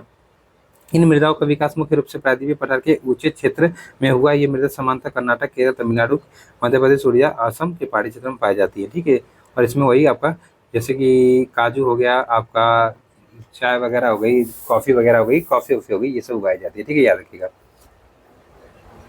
चलिए अगला है कि काजू की खेती के लिए इनमें से कौन सी मृदा सर्वाधिक उपयुक्त होती है, तो वही आपकी लेटराइट मिट्टी। ठीक है, लेटराइट मिट्टी आपका आंसर यहाँ पे क्या जाएगा, बिल्कुल सही। ठीक है, याद रखिएगा आप लोग। और बेसिकली देखा गया है यहाँ पे थोड़ा सा, तो जो आंध्र प्रदेश का रीजन है, तमिलनाडु का, केरल का, वहाँ पे काजू की खेती की जाती है इसी मिट्टी में। ठीक है, चलिए अब यहाँ पे लवणीय मृदा में किन खनिज पदार्थों का अनुपात अधिक होता है, तो यहाँ पे आंसर आपका जैसे कि आपका पोटेशियम का, सोडियम का, मैग्नीशियम का, उनमें से 3 होगा। ठीक है, तो इस तरीके से याद रखिएगा। ठीक, चलिए तो यहाँ पे आंसर क्या कर रहा है, हाँ सही है, सही है। निम्नलिखित में से कौन से कथन आपके क्या है, तो सत्य है। कौन से कथन आपके यहाँ पे क्या है, तो सत्य है। जैसे आपकी लवणीय मृदा शुष्क और अर्धशुष्क तथा जलाक्रांत क्षेत्रों और अनुपम पाई जाती है। डेल्टा प्रदेश में समुद्री जल के भर जाने पर से जो आपकी सलाइन मृदा होती है उसके विकास को बढ़ावा मिलता है। बताइए यहाँ पे आंसर क्या बनेगा। यहाँ पे फिर से दोनों सही होगा ना, दोनों सही होगा आपका आंसर, यहाँ पे दोनों सही होगा। थोड़ा सा देखा जाए आपको यहाँ पे, तो उपरोक्त में से दोनों कथन आपको यहाँ पे सही है। देखिए सलाइन मृदा शुष्क और अर्ध शुष्क तथा जलांतर क्षेत्र और जो अनूप होते हैं उसमें पाई जाती है। इनमें नाइट्रोजन और चूने की कमी होती है। अगर इस मिट्टी की बात करें तो अधिकतर प्रसार पश्चिम गुजरात, पूर्वी तट के डेल्टाई और पश्चिम बंगाल के सुंदरवन क्षेत्रों में है। कच्छ के रड दक्षिण पश्चिमी मानसून के साथ साथ नमक के कण आते हैं, जो कि एक पपड़ी के रूप में क्या होता है, ऊपरी सतह पर जम जाते हैं। डेल्टाई प्रदेशों में समुद्री जल के भर जाने के से इस मृदा का विकास को बढ़ावा मिलता है। चलिए, भारत के सिंचित क्षेत्रों में कृषि योग्य भूमि निम्नलिखित में से किस कारण से लवड़ी हो रही है? तो ऑब्वियस सी बात यहाँ पे किसके कारण होती है? तो अति सिंचाई के कारण होती है। बेसिकली ये आपका पंजाब वाला रीजन हो गया, आपका हरियाणा वाला रीजन हो गया, इस प्रकार की मिट्टी यहाँ पे पाई जाती है। ठीक है, याद रखिएगा। और किसका उपयोग करके मृदा की जो सैलिनिटी वो ये क्षारीयता उसकी समस्या समाधान किया जा सकता है? तो यहाँ पे आपका जिप्सम ना, जिप्सम आपका आंसर यहाँ पे क्या जाएगा? बिल्कुल सही, जिप्सम। ठीक है, याद रखिएगा, जिप्सम। ठीक है, चलिए, निम्न में से कौन से क्षेत्र पीट मृदा के विकास के लिए सर्वाधिक अनुकूल? पीट मतलब बहुत ही नमी वाली मृदा होती है। ठीक है, यहाँ पे दलदल वाला क्षेत्र होता है। यहाँ पे आंसर क्या जाएगा? भारी वर्षा उच्च आर्द्रता से युक्त क्षेत्र जो होता है वही आपका पीट जो मृदा होती है वो वाला क्षेत्र कहलाता है। ठीक है, याद रखिएगा। तो यहाँ पे देखा जाए पीट मृदा भारी वर्षा और उच्च आर्द्रता युक्त जो क्षेत्र होता है वहाँ पे पाई जाती है, जहाँ वनस्पति में वृद्धि अच्छी हो। अतः इन क्षेत्रों में मृत जैव पदार्थ बड़ी मात्रा में इकट्ठे हो जाते हैं, जो मृदा को ह्यूमस और आपका जो ह्यूमस होता है पर्याप्त मात्रा में जैव तत्व प्रदान करते हैं। इन मृदाओं में जैव पदार्थ की मात्रा 40 से 50% होती है और ये काले रंग के दिखाई देते हैं। ठीक, मृदा अवकर्षण से क्या तात्पर्य होता है? तो मृदा अवकर्षण से तात्पर्य हमारा ये होता है कि मृदा की उर्वरता में ह्रास हो रहा है, मतलब कमी हो रही है। ठीक है, तो थोड़ा सा आप लोग यहाँ पे याद रखिएगा। तो मृदा अवकर्षण की बात करें यहाँ पे, इसका तात्पर्य है कि मृदा की उर्वरता में ह्रास हो रहा है। इसमें मृदा का पोषक स्तर गिर जाता है तथा अपरदन और दुरुपयोग के कारण मृदा की गहराई या परत मोटाई कम हो जाती है। ठीक है, थोड़ा सा आप लोग यहाँ पे याद रखिएगा। मृदा अपरदन के संबंध में नीचे कथनों पर विचार कीजिए। मतलब सॉइल इरोजन के बारे में आपको यहाँ पे बताना है। पवन और जल मृदा अपरदन के दो शक्तिशाली कारक है। समतल भूमियों पर मूसलाधार वर्षा के बाद परत अपरदन होता है। अवनालिका अपरदन समस्या तीव्र ढालों पर होता है। आपको यहाँ पे सत्य कथन बताना है। ये कौन से कथन आपके क्या है भैया? सत्य है। ठीक है, देखते हैं। सबसे पहले कह रहा है कि पवन और जल मृदा अपरदन के लिए दो शक्तिशाली कारक है। बिल्कुल कारक है, रिस्पॉन्सिबल है। ठीक है, समतल भूमि जो होती है उस पर मूसलाधार वर्षा के बाद परत अपरदन, हाँ उसकी पहली जो परत होती है लेयर वो एक तरीके से अपरदित हो जाती है। सही है। और नालिका अपरदन दरअसल कहाँ पे होता है? जहाँ पे कुछ ढाल होता है। तो सही है, ये भी आपका तीनों सही है, तो आपका आंसर यहाँ पे डी बनेगा। ठीक है, डी आपका आंसर यहाँ पे क्या जगह? बिल्कुल सही हो जाएगा। ठीक है, ये थोड़ा सा आप लोग यहाँ पे याद रखिएगा।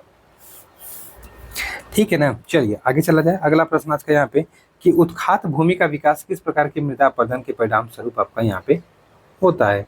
उत्खात भूमि का विकास तो सबको पता आपका क्या हो जाएगा? अवनालिका अपरदन ना, चंबल वाला रीजन याद रखिएगा। ठीक है, जो बीहड़ वाला रीजन बना चंबल नदी से, आपका ये बीहड़ वाला। ठीक है, चलिए अगला कि मृदा अपरदन के दुष्प्रभाव क्या है? नदियों के जल प्रवाह क्षमता में कमी, नदी घाटियों के आसपास के क्षेत्र में बाढ़ आना, मृदा की उर्वरता में कमी। चलिए थोड़ा सा और देख लेते हैं इसमें बताना कि आपको यहाँ पे।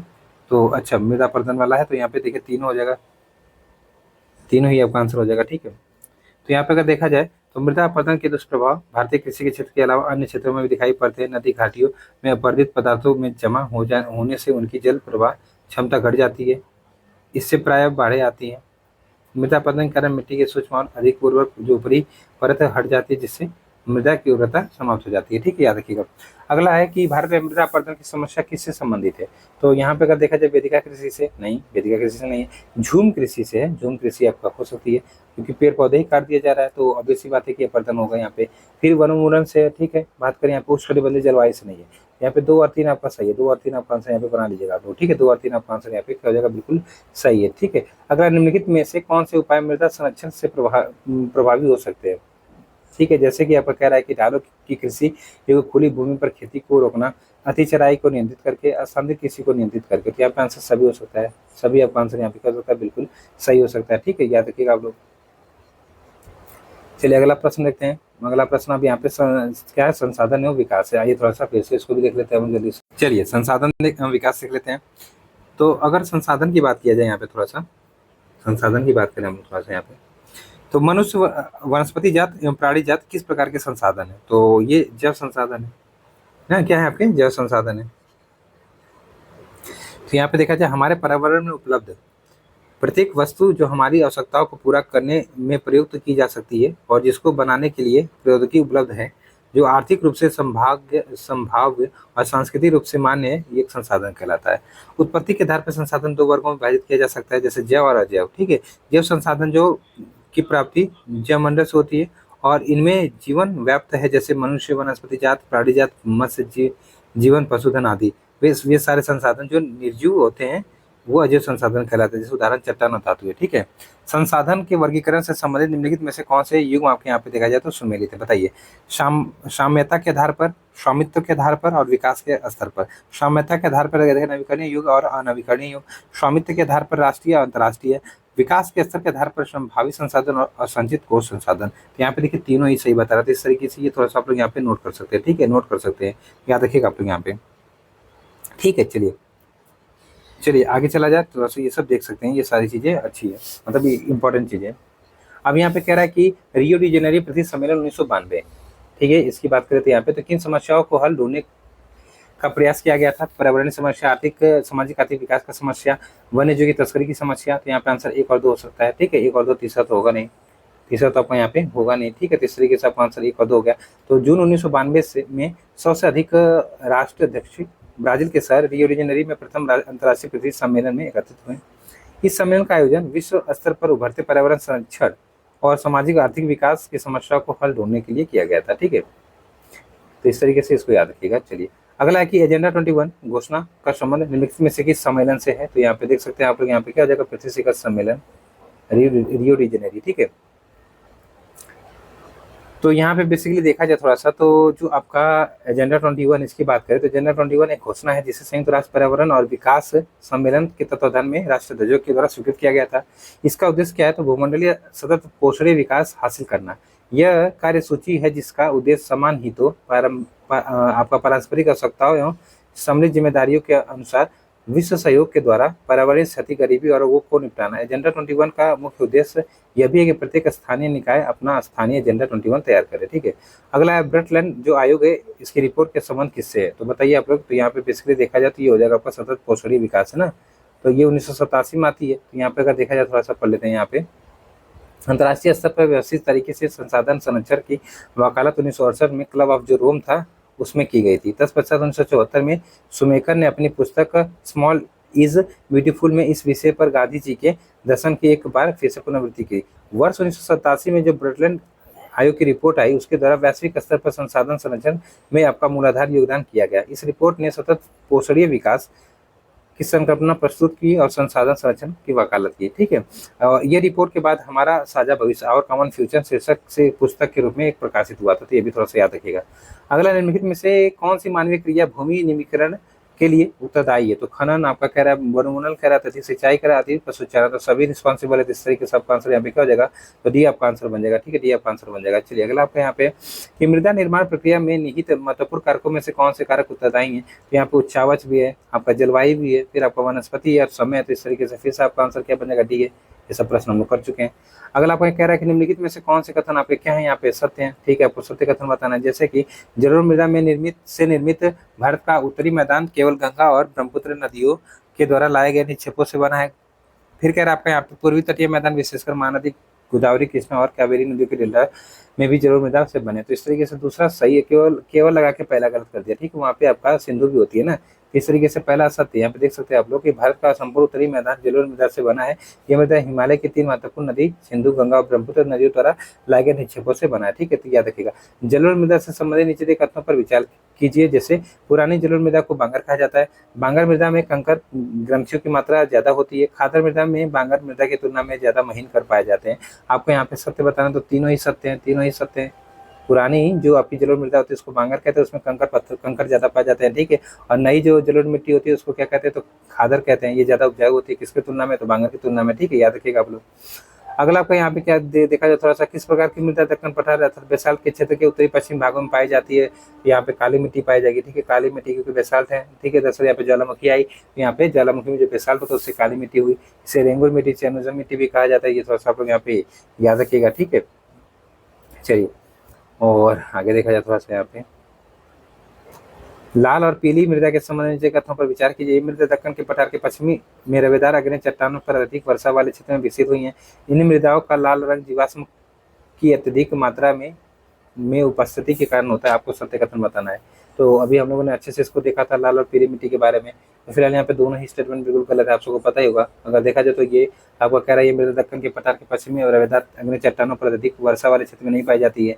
रवेदार होती है लेकिन वर्षा वाले क्षेत्र में नहीं पाई जाती है। इन मृदा का लाल रंग जीवाश्म के अधिक नहीं, इसमें दरअसल क्या होता है तो फेरस ऑक्साइड पाया जाता है, इसके कारण होता है। तो फिलहाल आपका आंसर यहाँ पे मैं पढ़ देता हूँ, ठीक है। देखिए, लाल मृदा दक्कन के पठार के पश्चिम में नहीं बल्कि पूर्वी और दक्षिणी हिस्सों में रवेदार अग्नि चट्टानों पर कम वर्षा वाले जो क्षेत्र है वहाँ पे विकसित हुई है। लाल और पीली मृदा उड़ीसा और छत्तीसगढ़, मध्य प्रदेश, जो मध्य गंगा वाला क्षेत्र है वहाँ पे पाई जाती है, ठीक है। और एक तरीके से गिरिपथ में पाई जाती है, ठीक है। इन मृदाओं का लाल रंग रवेदार अग्नि और रूपांतरित चट्टानों में जो लौह धातु का प्रसार उसके कारण होता है। इनका पीला रंग इसमें जल अगर अधिक मात्रा में दे दिया जाता है तो उसके कारण हो जाता है।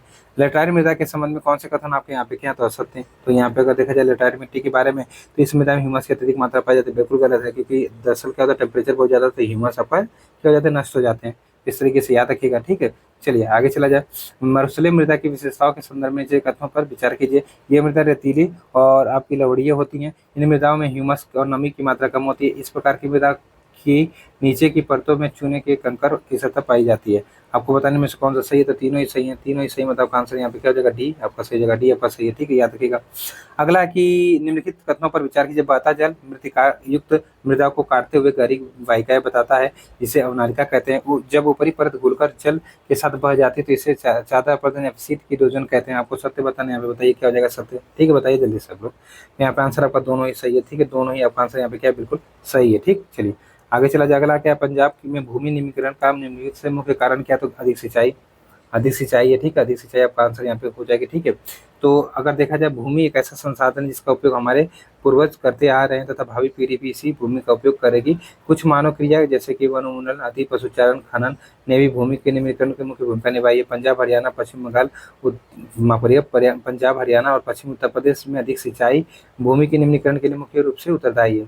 तो इस तरीके से आप लोग यहाँ पे याद रखिएगा, ठीक है। चलिए अगला आपको यहाँ पे क्या कह रहा है, थोड़ा सा देखते हैं। निम्नलिखित में से कौन सा क्षेत्र सीढ़ीदार अर्थात सोपानी जो खेती उसकी मतलब वहाँ पे की जाती है, तो कौन सा क्षेत्र यहाँ पे आएंगे, तो यहाँ पे हरियाणा तो आएगा नहीं, पश्चिमी और मध्य हिमालय वाले रीजन आ सकते हैं इस तरीके से, क्योंकि पहाड़ों पर इस प्रकार की खेती की जाती है, ठीक है। तो ये थोड़ा सा आप लोग यहाँ पे याद रखिएगा, ठीक। चलिए अगला आपका है कि वन एवं वन्यजीव संसाधन, थोड़ा सा देख लेते हैं। तो यहाँ पे क्या कह रहा है, IUCN अर्थात international union for conservation of nature ने पौधे और प्राणियों की जातियों को विभिन्न श्रेणियों में विभाजित किया। इन श्रेणियों के संदर्भ में नीचे युगों में से कौन से आपके यहाँ पे क्या है, तो सुमेलित हैं। आइए देख लेते हैं थोड़ा सा। तो संकटग्रस्त जातियाँ, जिन जातियों में के लुप्त होने का खतरा है। सुभेद जातियाँ, वनरेबल सुभेद वे जातियाँ जिनकी संख्या घट रही हो। स्थानिक जातियाँ, इन जातियों की संख्या बहुत कम है या फिर सुभेद है। यहाँ पे केवल 1 और 2 सही है ना, तीसरा आपका गलत है, 1 और 2 आपके सही है, ठीक है, याद रखिएगा। तो यहाँ पे अगर देखा जाए सामान्य प्रजाति क्या होती है, सामान्य प्रजाति तो वे प्रजाति जिनकी संख्या जीवित रहने के लिए सामान्य मानी जाती है। संकटग्रस्त क्या होती हैं, तो वे प्रजातियां जिनके लुप्त होने का खतरा है, जिन पर विषम परिस्थिति के कारण इनकी संख्या कम हुई है। यदि वे जारी रहता है तो इन प्रजातियों का जीवित रहना कठिन है, ठीक है। फिर देखते हैं सुभेद क्या होता है, तो वे प्रजातियां जिनकी संख्या कम हुई है, संख्या घट रही है, यदि इनकी संख्या पर विपरीत प्रभाव डालने वाली जो परिस्थितियां उनको नहीं बदली जाए, इनकी भी संख्या घटती रहती है, ठीक है। और फिर स्थानिक प्रजाति क्या होती है, वे प्राकृतिक या भौगोलिक सीमाओं से अलग विशेष रूप से पाई जाने वाली प्रजाति स्थानिक होती है। लुप्त प्राय प्रजाति वे प्रजाति है जो इनके रहने के आवासों में खोज करने पर अनुपस्थित पाई जाती हैं। ये प्रजातियां स्थानीय क्षेत्र, प्रदेश, देश, महाद्वीप या फिर पूरी पृथ्वी से ही लुप्त हो गई हैं। ये कहते हैं लुप्त प्रजाति, ठीक है। इनमें से कौन सी टिप्पणी प्राकृतिक वनस्पति और प्राणी जात के ह्रास का प्रमुख कारण आपको यहाँ पे नहीं है, बताइए। तो अगर यहाँ पे देखा जाए तो आपका पशुचारण और ईंधन लकड़ी एकत्रित करना, ठीक है। तो इस तरीके से आपका आंसर यहाँ पे क्या हो जाएगा, तो आपका आंसर यहाँ पे डी हो जाएगा, सॉरी सी हो जाएगा, ठीक है, याद रखिएगा। निम्नलिखित में से कौन से कथन हिमालयन या जो यव है उसके संदर्भ में आपका क्या है, तो यहाँ पे सही है। जो हिमालयन यव होता है उसके बारे में आपका सही है। जैसे कि देखा जाए यहाँ पे हिमालयन यव हिमाचल प्रदेश और अरुणाचल प्रदेश में पाया जाने वाला एक औषधीय पौधा है। इस पेड़ की छाल, पत्ती, टहनियों का उपयोग कैंसर के उपचार के लिए किया जाता है। तो दोनों ही स्टेटमेंट आपके बिल्कुल यहाँ पे क्या है, तो बिल्कुल सही है, ठीक है, दोनों स्टेटमेंट आपके सही है, याद रखिएगा, ठीक। चलिए आगे चला जाए, थोड़ा सा सारी चीज़ यहाँ पे जानकारी मिल गई।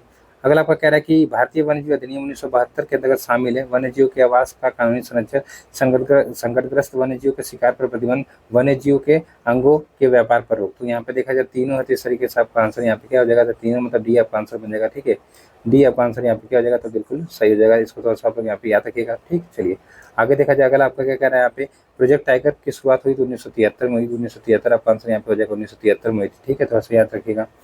अगला आपका कह रहा है कि निम्नलिखित में से कौन सा राष्ट्रीय उद्यान भाग संरक्षण परियोजना अगर प्रोजेक्ट टाइगर के अंतर्गत शामिल है। तो यहाँ पे बांधवगढ़ टाइगर रिजर्व है, मतलब राष्ट्रीय उद्यान है, दाशीग्राम राष्ट्रीय उद्यान है, सरिस्का वन्यजीव अभ्यारण्य है, मानस राष्ट्रीय आपका क्या है, तो उद्यान है। तो यहाँ पे देखा जाए तो देखिए बांधवगढ़ राष्ट्रीय उद्यान हो सकता है, आपका मानस राष्ट्रीय उद्यान हो सकता है, और आपका यहाँ पे सरिस्का हो सकता है, दाशीग्राम नहीं है। ठीक है, तो इस तरीके से आपका आंसर क्या है, यहाँ पे डी है। दाशीग्राम कहाँ पे, तो जम्मू कश्मीर में। ठीक है, तो दरअसल दाशीग्राम राष्ट्रीय उद्यान की अगर बात करूँ तो बाघ संरक्षण परियोजना के अंतर्गत शामिल नहीं है। दाशीग्राम राष्ट्रीय उद्यान की स्थापना 1981 में हुई थी। ये जम्मू कश्मीर के उच्च शीतोष्णकटिबंधीय क्षेत्र में स्थित है और श्रीनगर से मात्र 22 किलोमीटर की दूरी पर यह है। दाशीग्राम राष्ट्रीय उद्यान जो है ये कश्मीरी जो आपका हिरन होता है, जिसको हंगुल कहते हैं, उसके लिए जाना जाता है। ठीक है, बीच बचाओ आंदोलन का संबंध किस राज्य से है, ये हो जाएगा आपको किस राज्य से, तो यहाँ पे आंसर लगाइएगा उत्तराखंड से। ठीक है, किससे, तो उत्तराखंड आपका आंसर यहाँ पे क्या जाएगा, बिल्कुल सही। ये थोड़ा सा आप लोग यहाँ पे याद रखिएगा। ठीक, चलिए अगला आपका एक निम्नलिखित में से कौन सा संरक्षण तरीका समुदाय की सीधी भागीदारी नहीं करता है, बताइए। यहाँ पे आंसर क्या हो जाएगा, तो यहाँ पे आंसर अगर देखा जाए तो वन्यजीव अभ्यारण्य का परिसीमन। ठीक, तो इस तरीके से याद रखिएगा। बात करें यहाँ पे चिपको आंदोलन, तो बीच बचाओ आंदोलन तथा संयुक्त वन प्रबंधन संसाधनों के संरक्षण समुदाय सीधी भागीदारी करता है। उत्तराखंड का प्रसिद्ध चिपको आंदोलन न केवल कई क्षेत्रों में वन कटाई रोकने में कामयाब रहा, अपितु यह भी दिखाया कि स्थानिक पौधे की प्रजातियां का प्रयोग करके सामुदायिक वनीकरण अभियान में सफल बनाया जा सकता है। टिहरी उत्तराखंड में किसानों का बीज बचाओ आंदोलन और आपका एक तरीके से नव्यतान्या ने दिखा दिया कि रासायनिक खाद के उपयोग के बिना भी आर्थिक लाभ प्राप्त किया जा सकता है। ठीक है, याद रखिएगा आप लोग यहाँ पे। अब जल संसाधन की बात करें तो थोड़ा सा निम्नलिखित में से कौन से कथन बहुउद्देशीय नदी परियोजना के बारे में सत्य हैं, आइए देख लेते हैं। बहुउद्देशीय परियोजना जल बहाव को नियंत्रित करके बाढ़ पर काबू पाती है। बहुउद्देशीय परियोजना घरेलू और औद्योगिक उपयोग हेतु जल की आपूर्ति करती है। बहुउद्देशीय परियोजना के कारण भूमि निम्नीकरण की समस्या बढ़ती है। तो इस तरीके से आपका आंसर यहाँ पे देखा जाए तो तीनों ही सही है, तीनों ही आपके यहाँ पे क्या तो सही है। तो इस तरीके से आप यहाँ पे याद रखिएगा। देखिए अगर देखा जाए बांधों को बहुउद्देशीय परियोजना भी कहा जाता है क्योंकि एकत्रित जल के अनेक उपयोग आपके सम्मिलित है। इनका उपयोग सिंचाई के अलावा विद्युत उत्पादन, घरेलू और औद्योगिक उपयोग हेतु जल आपूर्ति के लिए, बाढ़ नियंत्रण, मनोरंजन, आंतरिक नौचालन और आपका मत्स्य पालन के लिए भी किया जाता है। ठीक है, चलिए अगला आपका देखा जाए यहाँ पे क्या कह रहा है कि कृष्णा नदी जल विवाद किन राज्यों के बीच आपका यहाँ पे है, तो ये हो जाएगा महाराष्ट्र, कर्नाटक, आंध्र प्रदेश और तेलंगाना। तो इस तरीके से आपका आंसर यहाँ पे ए बता रहा है। ये आपका आंसर यहाँ पे क्या हो जाएगा, तो आपका आंसर यहाँ पे हो जाएगा ए, मतलब कि ये वाला। ठीक है, चलिए इस तरीके से इसको थोड़ा सा याद रखिएगा। अब सुमेर का नदी है और कह सकते हैं बाद है तो कावेरी नदी है आपका यहाँ पे, और आपका नर्मदा है, चंबल, कृष्णा है। तो कावेरी भी कौन सा बात है, तो कावेरी पे आपका देखा जाए तो मेट्टूर बात हो सकता है। ठीक है, सही है, मेट्टूर बात हो सकता है। बात करें नर्मदा पे तो नर्मदा पे आपका यहाँ पे देखा जाए कौन सा बात हो सकता है, तो ओंकारेश्वर है, ओंकारेश्वर है। और बात करें यहाँ पे क्या है तो कृष्णा पे, तो कृष्ण के साथ अर्जुन रहते तो नागार्जुन हो जाएगा। ठीक है, इस तरीके से याद रखिएगा।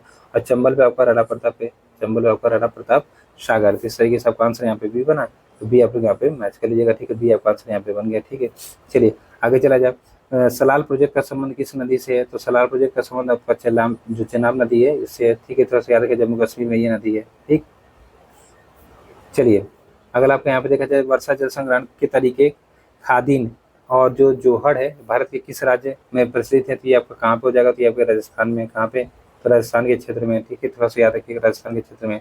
हम यहाँ पे कृषि बात कर लेते हैं। निम्नलिखित में से कौन सी विशेषता निर्वाह कृषि जो होती है ना, यहाँ पे देखिए निर्वाह कृषि जो होती है उससे संबंधित है।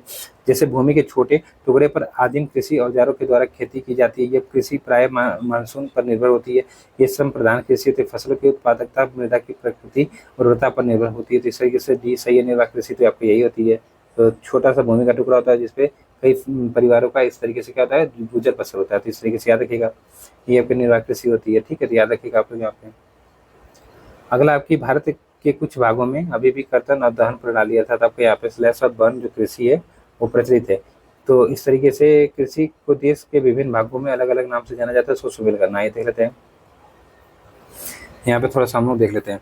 तो यहाँ यहीं पे सीधे शामिल कर लेते हैं। देखिए यहाँ पे थोड़ा सा आपको पता चल जाएगा देखिए, सबसे पहले मध्य प्रदेश की बात करें तो मध्य प्रदेश में क्या कहते हैं, बेवर या तैया कहते हैं। आंध्र प्रदेश में आपका पोडू अथवा पेंडा कहते हैं। पश्चिम घाट में क्या कहते हैं, कुमारी कहते हैं। अंडमान निकोबार समूह में दीपा कहते हैं।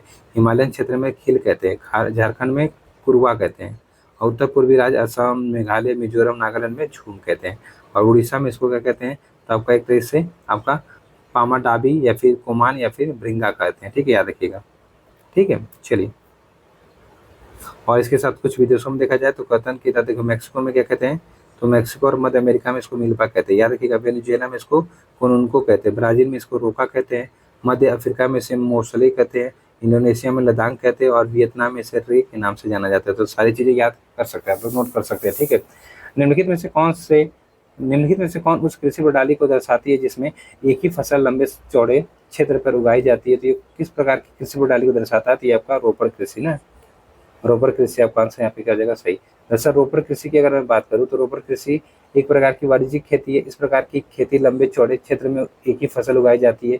रोपर कृषि उद्योग और कृषि के बीच एक अंतरापेक्ष इंटरफेस है। रोपर कृषि व्यापक क्षेत्र पर की जाती है। अत्यधिक पूंजी और श्रमिकों की सहायता से की जाती है। इसके बाद में चाय, कॉफी, रबर, गन्ना, केला इत्यादि क्या है, तो महत्वपूर्ण रोपर फसलें हैं। ठीक है, याद रखिएगा आप लोग। भारत में शस्य प्रारूप के संबंध में निम्नलिखित कथनों पर विचार किया। रबी की फसलों को शीत ऋतु में बोया जाता है। खरीफ की फसलों को मानसून के आगमन के साथ ही बोई जाती हैं। रबी और खरीफ फसल ऋतु के बीच ग्रीष्म ऋतु में बोई जाने वाली फसल आपकी जायद कहलाती है। आपको यहाँ पे सत्य बताना है, तो बताइए इनमें से कौन सा सत्य है। ठीक है, इनमें से कौन सा, कोई भी सत्य नहीं लग रहा था यहाँ पे, से कोई भी आपका कथन असत्य नहीं है ना। यहाँ पे देख सकते कोई भी असत्य नहीं है, डी लगा लीजिएगा। आप सब होता है कि रबी को ठंडी लगती है तो ठंडी में हो जाती है। खरीफ फसल आपका कब होती है, तो गर्मी में जब मानसून आती है। और जो आपसे 2 से 3 महीने का खेत खाली रहते हैं उस समय ककड़ी, खीरा ये सब जो बोया जाता है आपकी, जैसे कि तरबूजा वगैरह, तो ये सब आपको जायद फसल कहलाती है। ठीक है, याद रखिएगा। चलिए अगला आपका यहाँ पे कि निम्नलिखित में से कौन सी खरीफ फसल है, बताइए इनमें से कौन सी क्या है, तो खरीफ फसल है। तो खरीफ फसल मतलब आपका जो मानसून आ रहा है उस समय बोया जा रहा है, तो आपका क्या जाएगा, तो बताइए। चना तो नहीं होगा, चना दरअसल ठंडी बोया जाता है। 3 से एलिमिनेट कर सकते हैं आप लोग, तो 3 से एलिमिनेट किया जाए तो आपका 2 ऑप्शन चला गया। ठीक है, 2 ऑप्शन आपका यहाँ पे क्या हो गया, चला गया। तो आपका एक हो सकता है मक्का भी हो सकता है, बाजरा भी हो सकता है, आपका सोयाबीन भी हो सकता है। तो 1, 2, 4 आपका आंसर यहाँ पे क्या जाएगा, बिल्कुल सही है। ठीक है, तो इस तरीके से अगर बात करें हम लोग थोड़ा सा जो खरीफ फसल है, तो इसमें चावल, मक्का, ज्वार, बाजरा, अरहर, मूंग, उड़द, कपास, जूट, मूंगफली और सोयाबीन आते हैं। ठीक है, और गेहूं, चना, मटर ये सब क्या है, तो रबी की फसल है। तो थोड़ा सा आप लोग यहाँ पे याद रखिएगा। निम्नलिखित में से कौन सी दलहन फसल मृदा की उर्वरता में कोई वृद्धि नहीं करती है, तो ये आपको कौन सा हो जाएगा, तो यहाँ पे अरहर हो जाएगा, तूर। ठीक है, ये मृदा की उर्वरता में कोई वृद्धि नहीं करती है। अगला आपको यहाँ पे देखा जाए भारत में शीत ऋतु में शीतोष्ण पश्चिमी विक्षोभ से होने वाली वर्षा किन फसलों के अधिक उत्पादन में सहायता करती है, तो आपका रबी फसल हो जाएगी। ठीक है, रबी फसल मतलब आपका केवल रबी फसल यहाँ पर, केवल रबी फसल। ठीक है, याद रखिएगा आप लोग। कह रहा चावल की कृषि से संबंधित दिए गए कथनों पर विचार कीजिए। चावल प्रमुखतः रबी की फसल है, बिल्कुल गलत, भैया ये खरीफ की फसल है, खरीफ की फसल है। ठीक है, याद रखिएगा।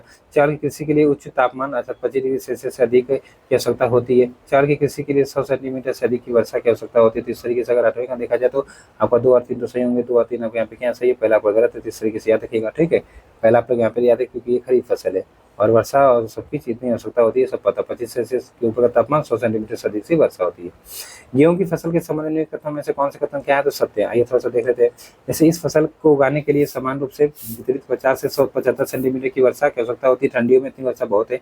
ठीक है, और बात करें यहाँ पे उत्तर पश्चिम भारत में गंगा सतलुज का मैदान प्रमुख गेहूं के उत्पादक क्षेत्र, तो दोनों सही है। तो इस तरीके से आपका आंसर यहाँ पे क्या बना, तो सी बन गया, सी आपका आंसर बन गया। ठीक है, याद रखिएगा आपको यहाँ पे। मोटे अनाज के संबंध में कथनों में से कौन सा कथन क्या है, सही है, मोटे अनाज। आइए थोड़ा सा देख लेते हैं। तो यहाँ पे देखा जाए मोटे अनाज में पोषक तत्वों की मात्रा अत्यधिक होती है। ज्वार, बाजरा, रागी भारत में उगाए जाने वाले प्रमुख क्या मोटे अनाज है, दोनों सही है। इस तरीके से आपका आंसर यहाँ पे क्या जाएगा, बिल्कुल सही, सी हो जाएगा। ठीक है, सी आपका आंसर यहाँ पे क्या जाएगा, बिल्कुल सही हो जाएगा। अगला आपका वह ये खरीफ के अंतर्गत बोई जाने वाली एक ऐसी फसल है जो खाद्यान्न और चारा दोनों के रूप में प्रयोग होती है। इस फसल में 21% सेल्सियस से 27% सेल्सियस तापमान, 21 डिग्री सेल्सियस और से 27 डिग्री सेल्सियस का तापमान और पुरानी जलोढ़ मिट्टी पर अच्छी प्रकार की उगाई जाती है। तो ये किसकी बात कर रहे थे, बात करिए मक्का की। ठीक है, मक्का का आंसर यहाँ पे क्या जाएगा, बिल्कुल सही। गन्ने की फसल के संबंध में कथनों पर विचार कीजिए। गन्ना एक उष्णकटिबंधीय फसल है। भारत में गन्ने का सबसे बड़ा उत्पादक देश है। भारत जो गन्ने का सबसे बड़ा उत्पादक देश है, आपको बताना क्या है कौन से कथन क्या है, तो सत्य है। तो यहाँ पे देखा जाए तो बेसिकली पहला तो सही है, भारत सबसे बड़ा गन्ने का उत्पादक देश नहीं है ना, ये आपको गलत जगह, पहला सही है। तो यहाँ पे देखा जाए कथन एक सत्य, क्योंकि जो गन्ना है ये उष्ण और उपोष्ण कटिबंधीय फसल है। यह फसल 21 डिग्री सेल्सियस से 27 डिग्री सेल्सियस तापमान और 75 सेंटीमीटर 100 सेंटीमीटर वार्षिक वर्षा वाली जो आर्द्र जलवायु वाले क्षेत्र वहाँ पे उगाई जाती है। दूसरा सत्य है कि ब्राजील के बाद भारत गन्ने का दूसरा सबसे बड़ा क्या है, तो आपका उत्पादक देश है। ठीक है, याद रखिएगा। तिलहन की फसल के संबंध में नीचे कथनों पर विचार कीजिए। इनका उपयोग खाद्य पदार्थ के रूप में तथा प्रसाधन उद्योग में कच्चे माल के रूप में किया जाता है। तिल उत्तरी भारत में खरीफ की फसल है तथा दक्षिण भारत में ये रबी की फसल है। आपको यहाँ पे सत्य बताना है कि कौन से कथन आपके क्या है यहाँ पे, तो सत्य बताइए। यहाँ पे आंसर क्या हो जाएगा, तो यहाँ पे दोनों ही सही है, दोनों ही सही है। तो इस तरीके से आपका आंसर यहाँ पे क्या हो जाएगा, बिल्कुल सही सी हो जाएगा। ठीक है, ये थोड़ा सा याद रखिएगा। और तिलहन फसल की बात करें तो मूंगफली, सरसों, नारियल, तिल, सोयाबीन, अरंडी, अलसी और सूरजमुखी भारत में उगाई जाने वाली प्रमुख क्या मुख्य तिलहनी फसल है। ठीक है, याद रखिएगा आप लोग यहाँ पे। चलिए अगला प्रश्न देख लेते हैं। अगला प्रश्न क्या है कि चाय की कृषि के संबंध में कथनों में से कौन से कथन क्या है, तो सही है। चाय की कृषि के बारे में आइए थोड़ा सा देख लेते हैं कौन से कथन सत्य बताना आपको। चाय का पौधा उष्ण और उपोष्ण कटिबंधीय जलवायु में अच्छी तरह उगता है। चाय की फसल के लिए ह्यूमस और जीवाश्म युक्त मृदा की उपयुक्तता होती है। चाय की कोमल पत्तियों के विकास में वर्ष भर समान रूप से होने वाली वर्षा की बौछारों की सहायता होती है। इस तरीके से दोनों सही है आपका, मतलब तीनों सही है ना, दोनों कह रहा हूँ, तीनों ही सही है। आपका आंसर यहाँ पे याद रखिएगा, तीनों ही सही है। दरअसल चाय की बात को ठीक है, रोपड़ कृषि है। ठीक है, और जिसे शुरुआत में अंग्रेज भारत में लाए थे। चाय का पौधा उष्ण और उपोष्ण कटिबंधीय जलवायु, ह्यूमस और जीवाश्म युक्त गहरी मिट्टी तथा सुगम जल निकास वाले ढलवा जो क्षेत्र होते हैं वहाँ पे उगाया जाता है। चाय की जो आपकी फसलें होती हैं इनके लिए वर्ष भर पोस्ट नम और पाला रहित आपकी क्या तो जलवायु की आवश्यकता होती है। वर्ष भर समान रूप से होने वाली वर्षा बौछार इसकी कोमल पत्तियों के विकास में सहायता करती है। ठीक है, याद रखिएगा। और चाय मुख्य उत्पादन क्षेत्र असम, पश्चिम बंगाल का दार्जिलिंग और जलपाईगुड़ी जिला है, और पहाड़ियों में तमिलनाडु और केरल में भी होता है थोड़ा सा।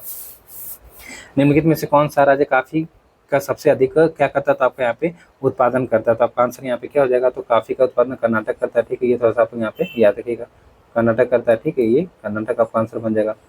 इसी में अगर आगे देखा जाए थोड़ा सा, तो भारत में सबसे अधिक कॉफी का उत्पादन कर्नाटक राज्य में। भारतीय कॉफी अपनी गुणवत्ता के लिए विश्वविख्यात है। इसकी कृषि की शुरुआत बाबा बुदन पहाड़ी से हुई और आज भी इसकी खेती नीलगिरी पहाड़ी की जो आसपास कर्नाटक, केरल और तमिलनाडु है ना, उसमें की जाती है। रबड़ की फसल के संदर्भ में कथनों में से कौन से कथन आपके क्या है, तो सत्य बताइए रबड़ की फसल के बारे में। जैसे यह एक भूमध्य रेखीय फसल है। इस फसल के लिए 50 सेंटीमीटर से कम वर्षा की आवश्यकता होती है। बिल्कुल गलत है, यहाँ पे पहला तो सही है, दूसरा आपका क्या हो जाएगा, गलत हो जाएगा। तो इस तरीके से आपका आंसर यहाँ पे क्या हो जाएगा, केवल एक। अगर भूमध्य आपकी रेखीय क्षेत्र में हो रही तो वर्षा आपका 200 सेंटीमीटर से अधिक चाहिए इसको। ठीक है, तो इस तरीके से आप लोग यहाँ पे देख सकते हैं।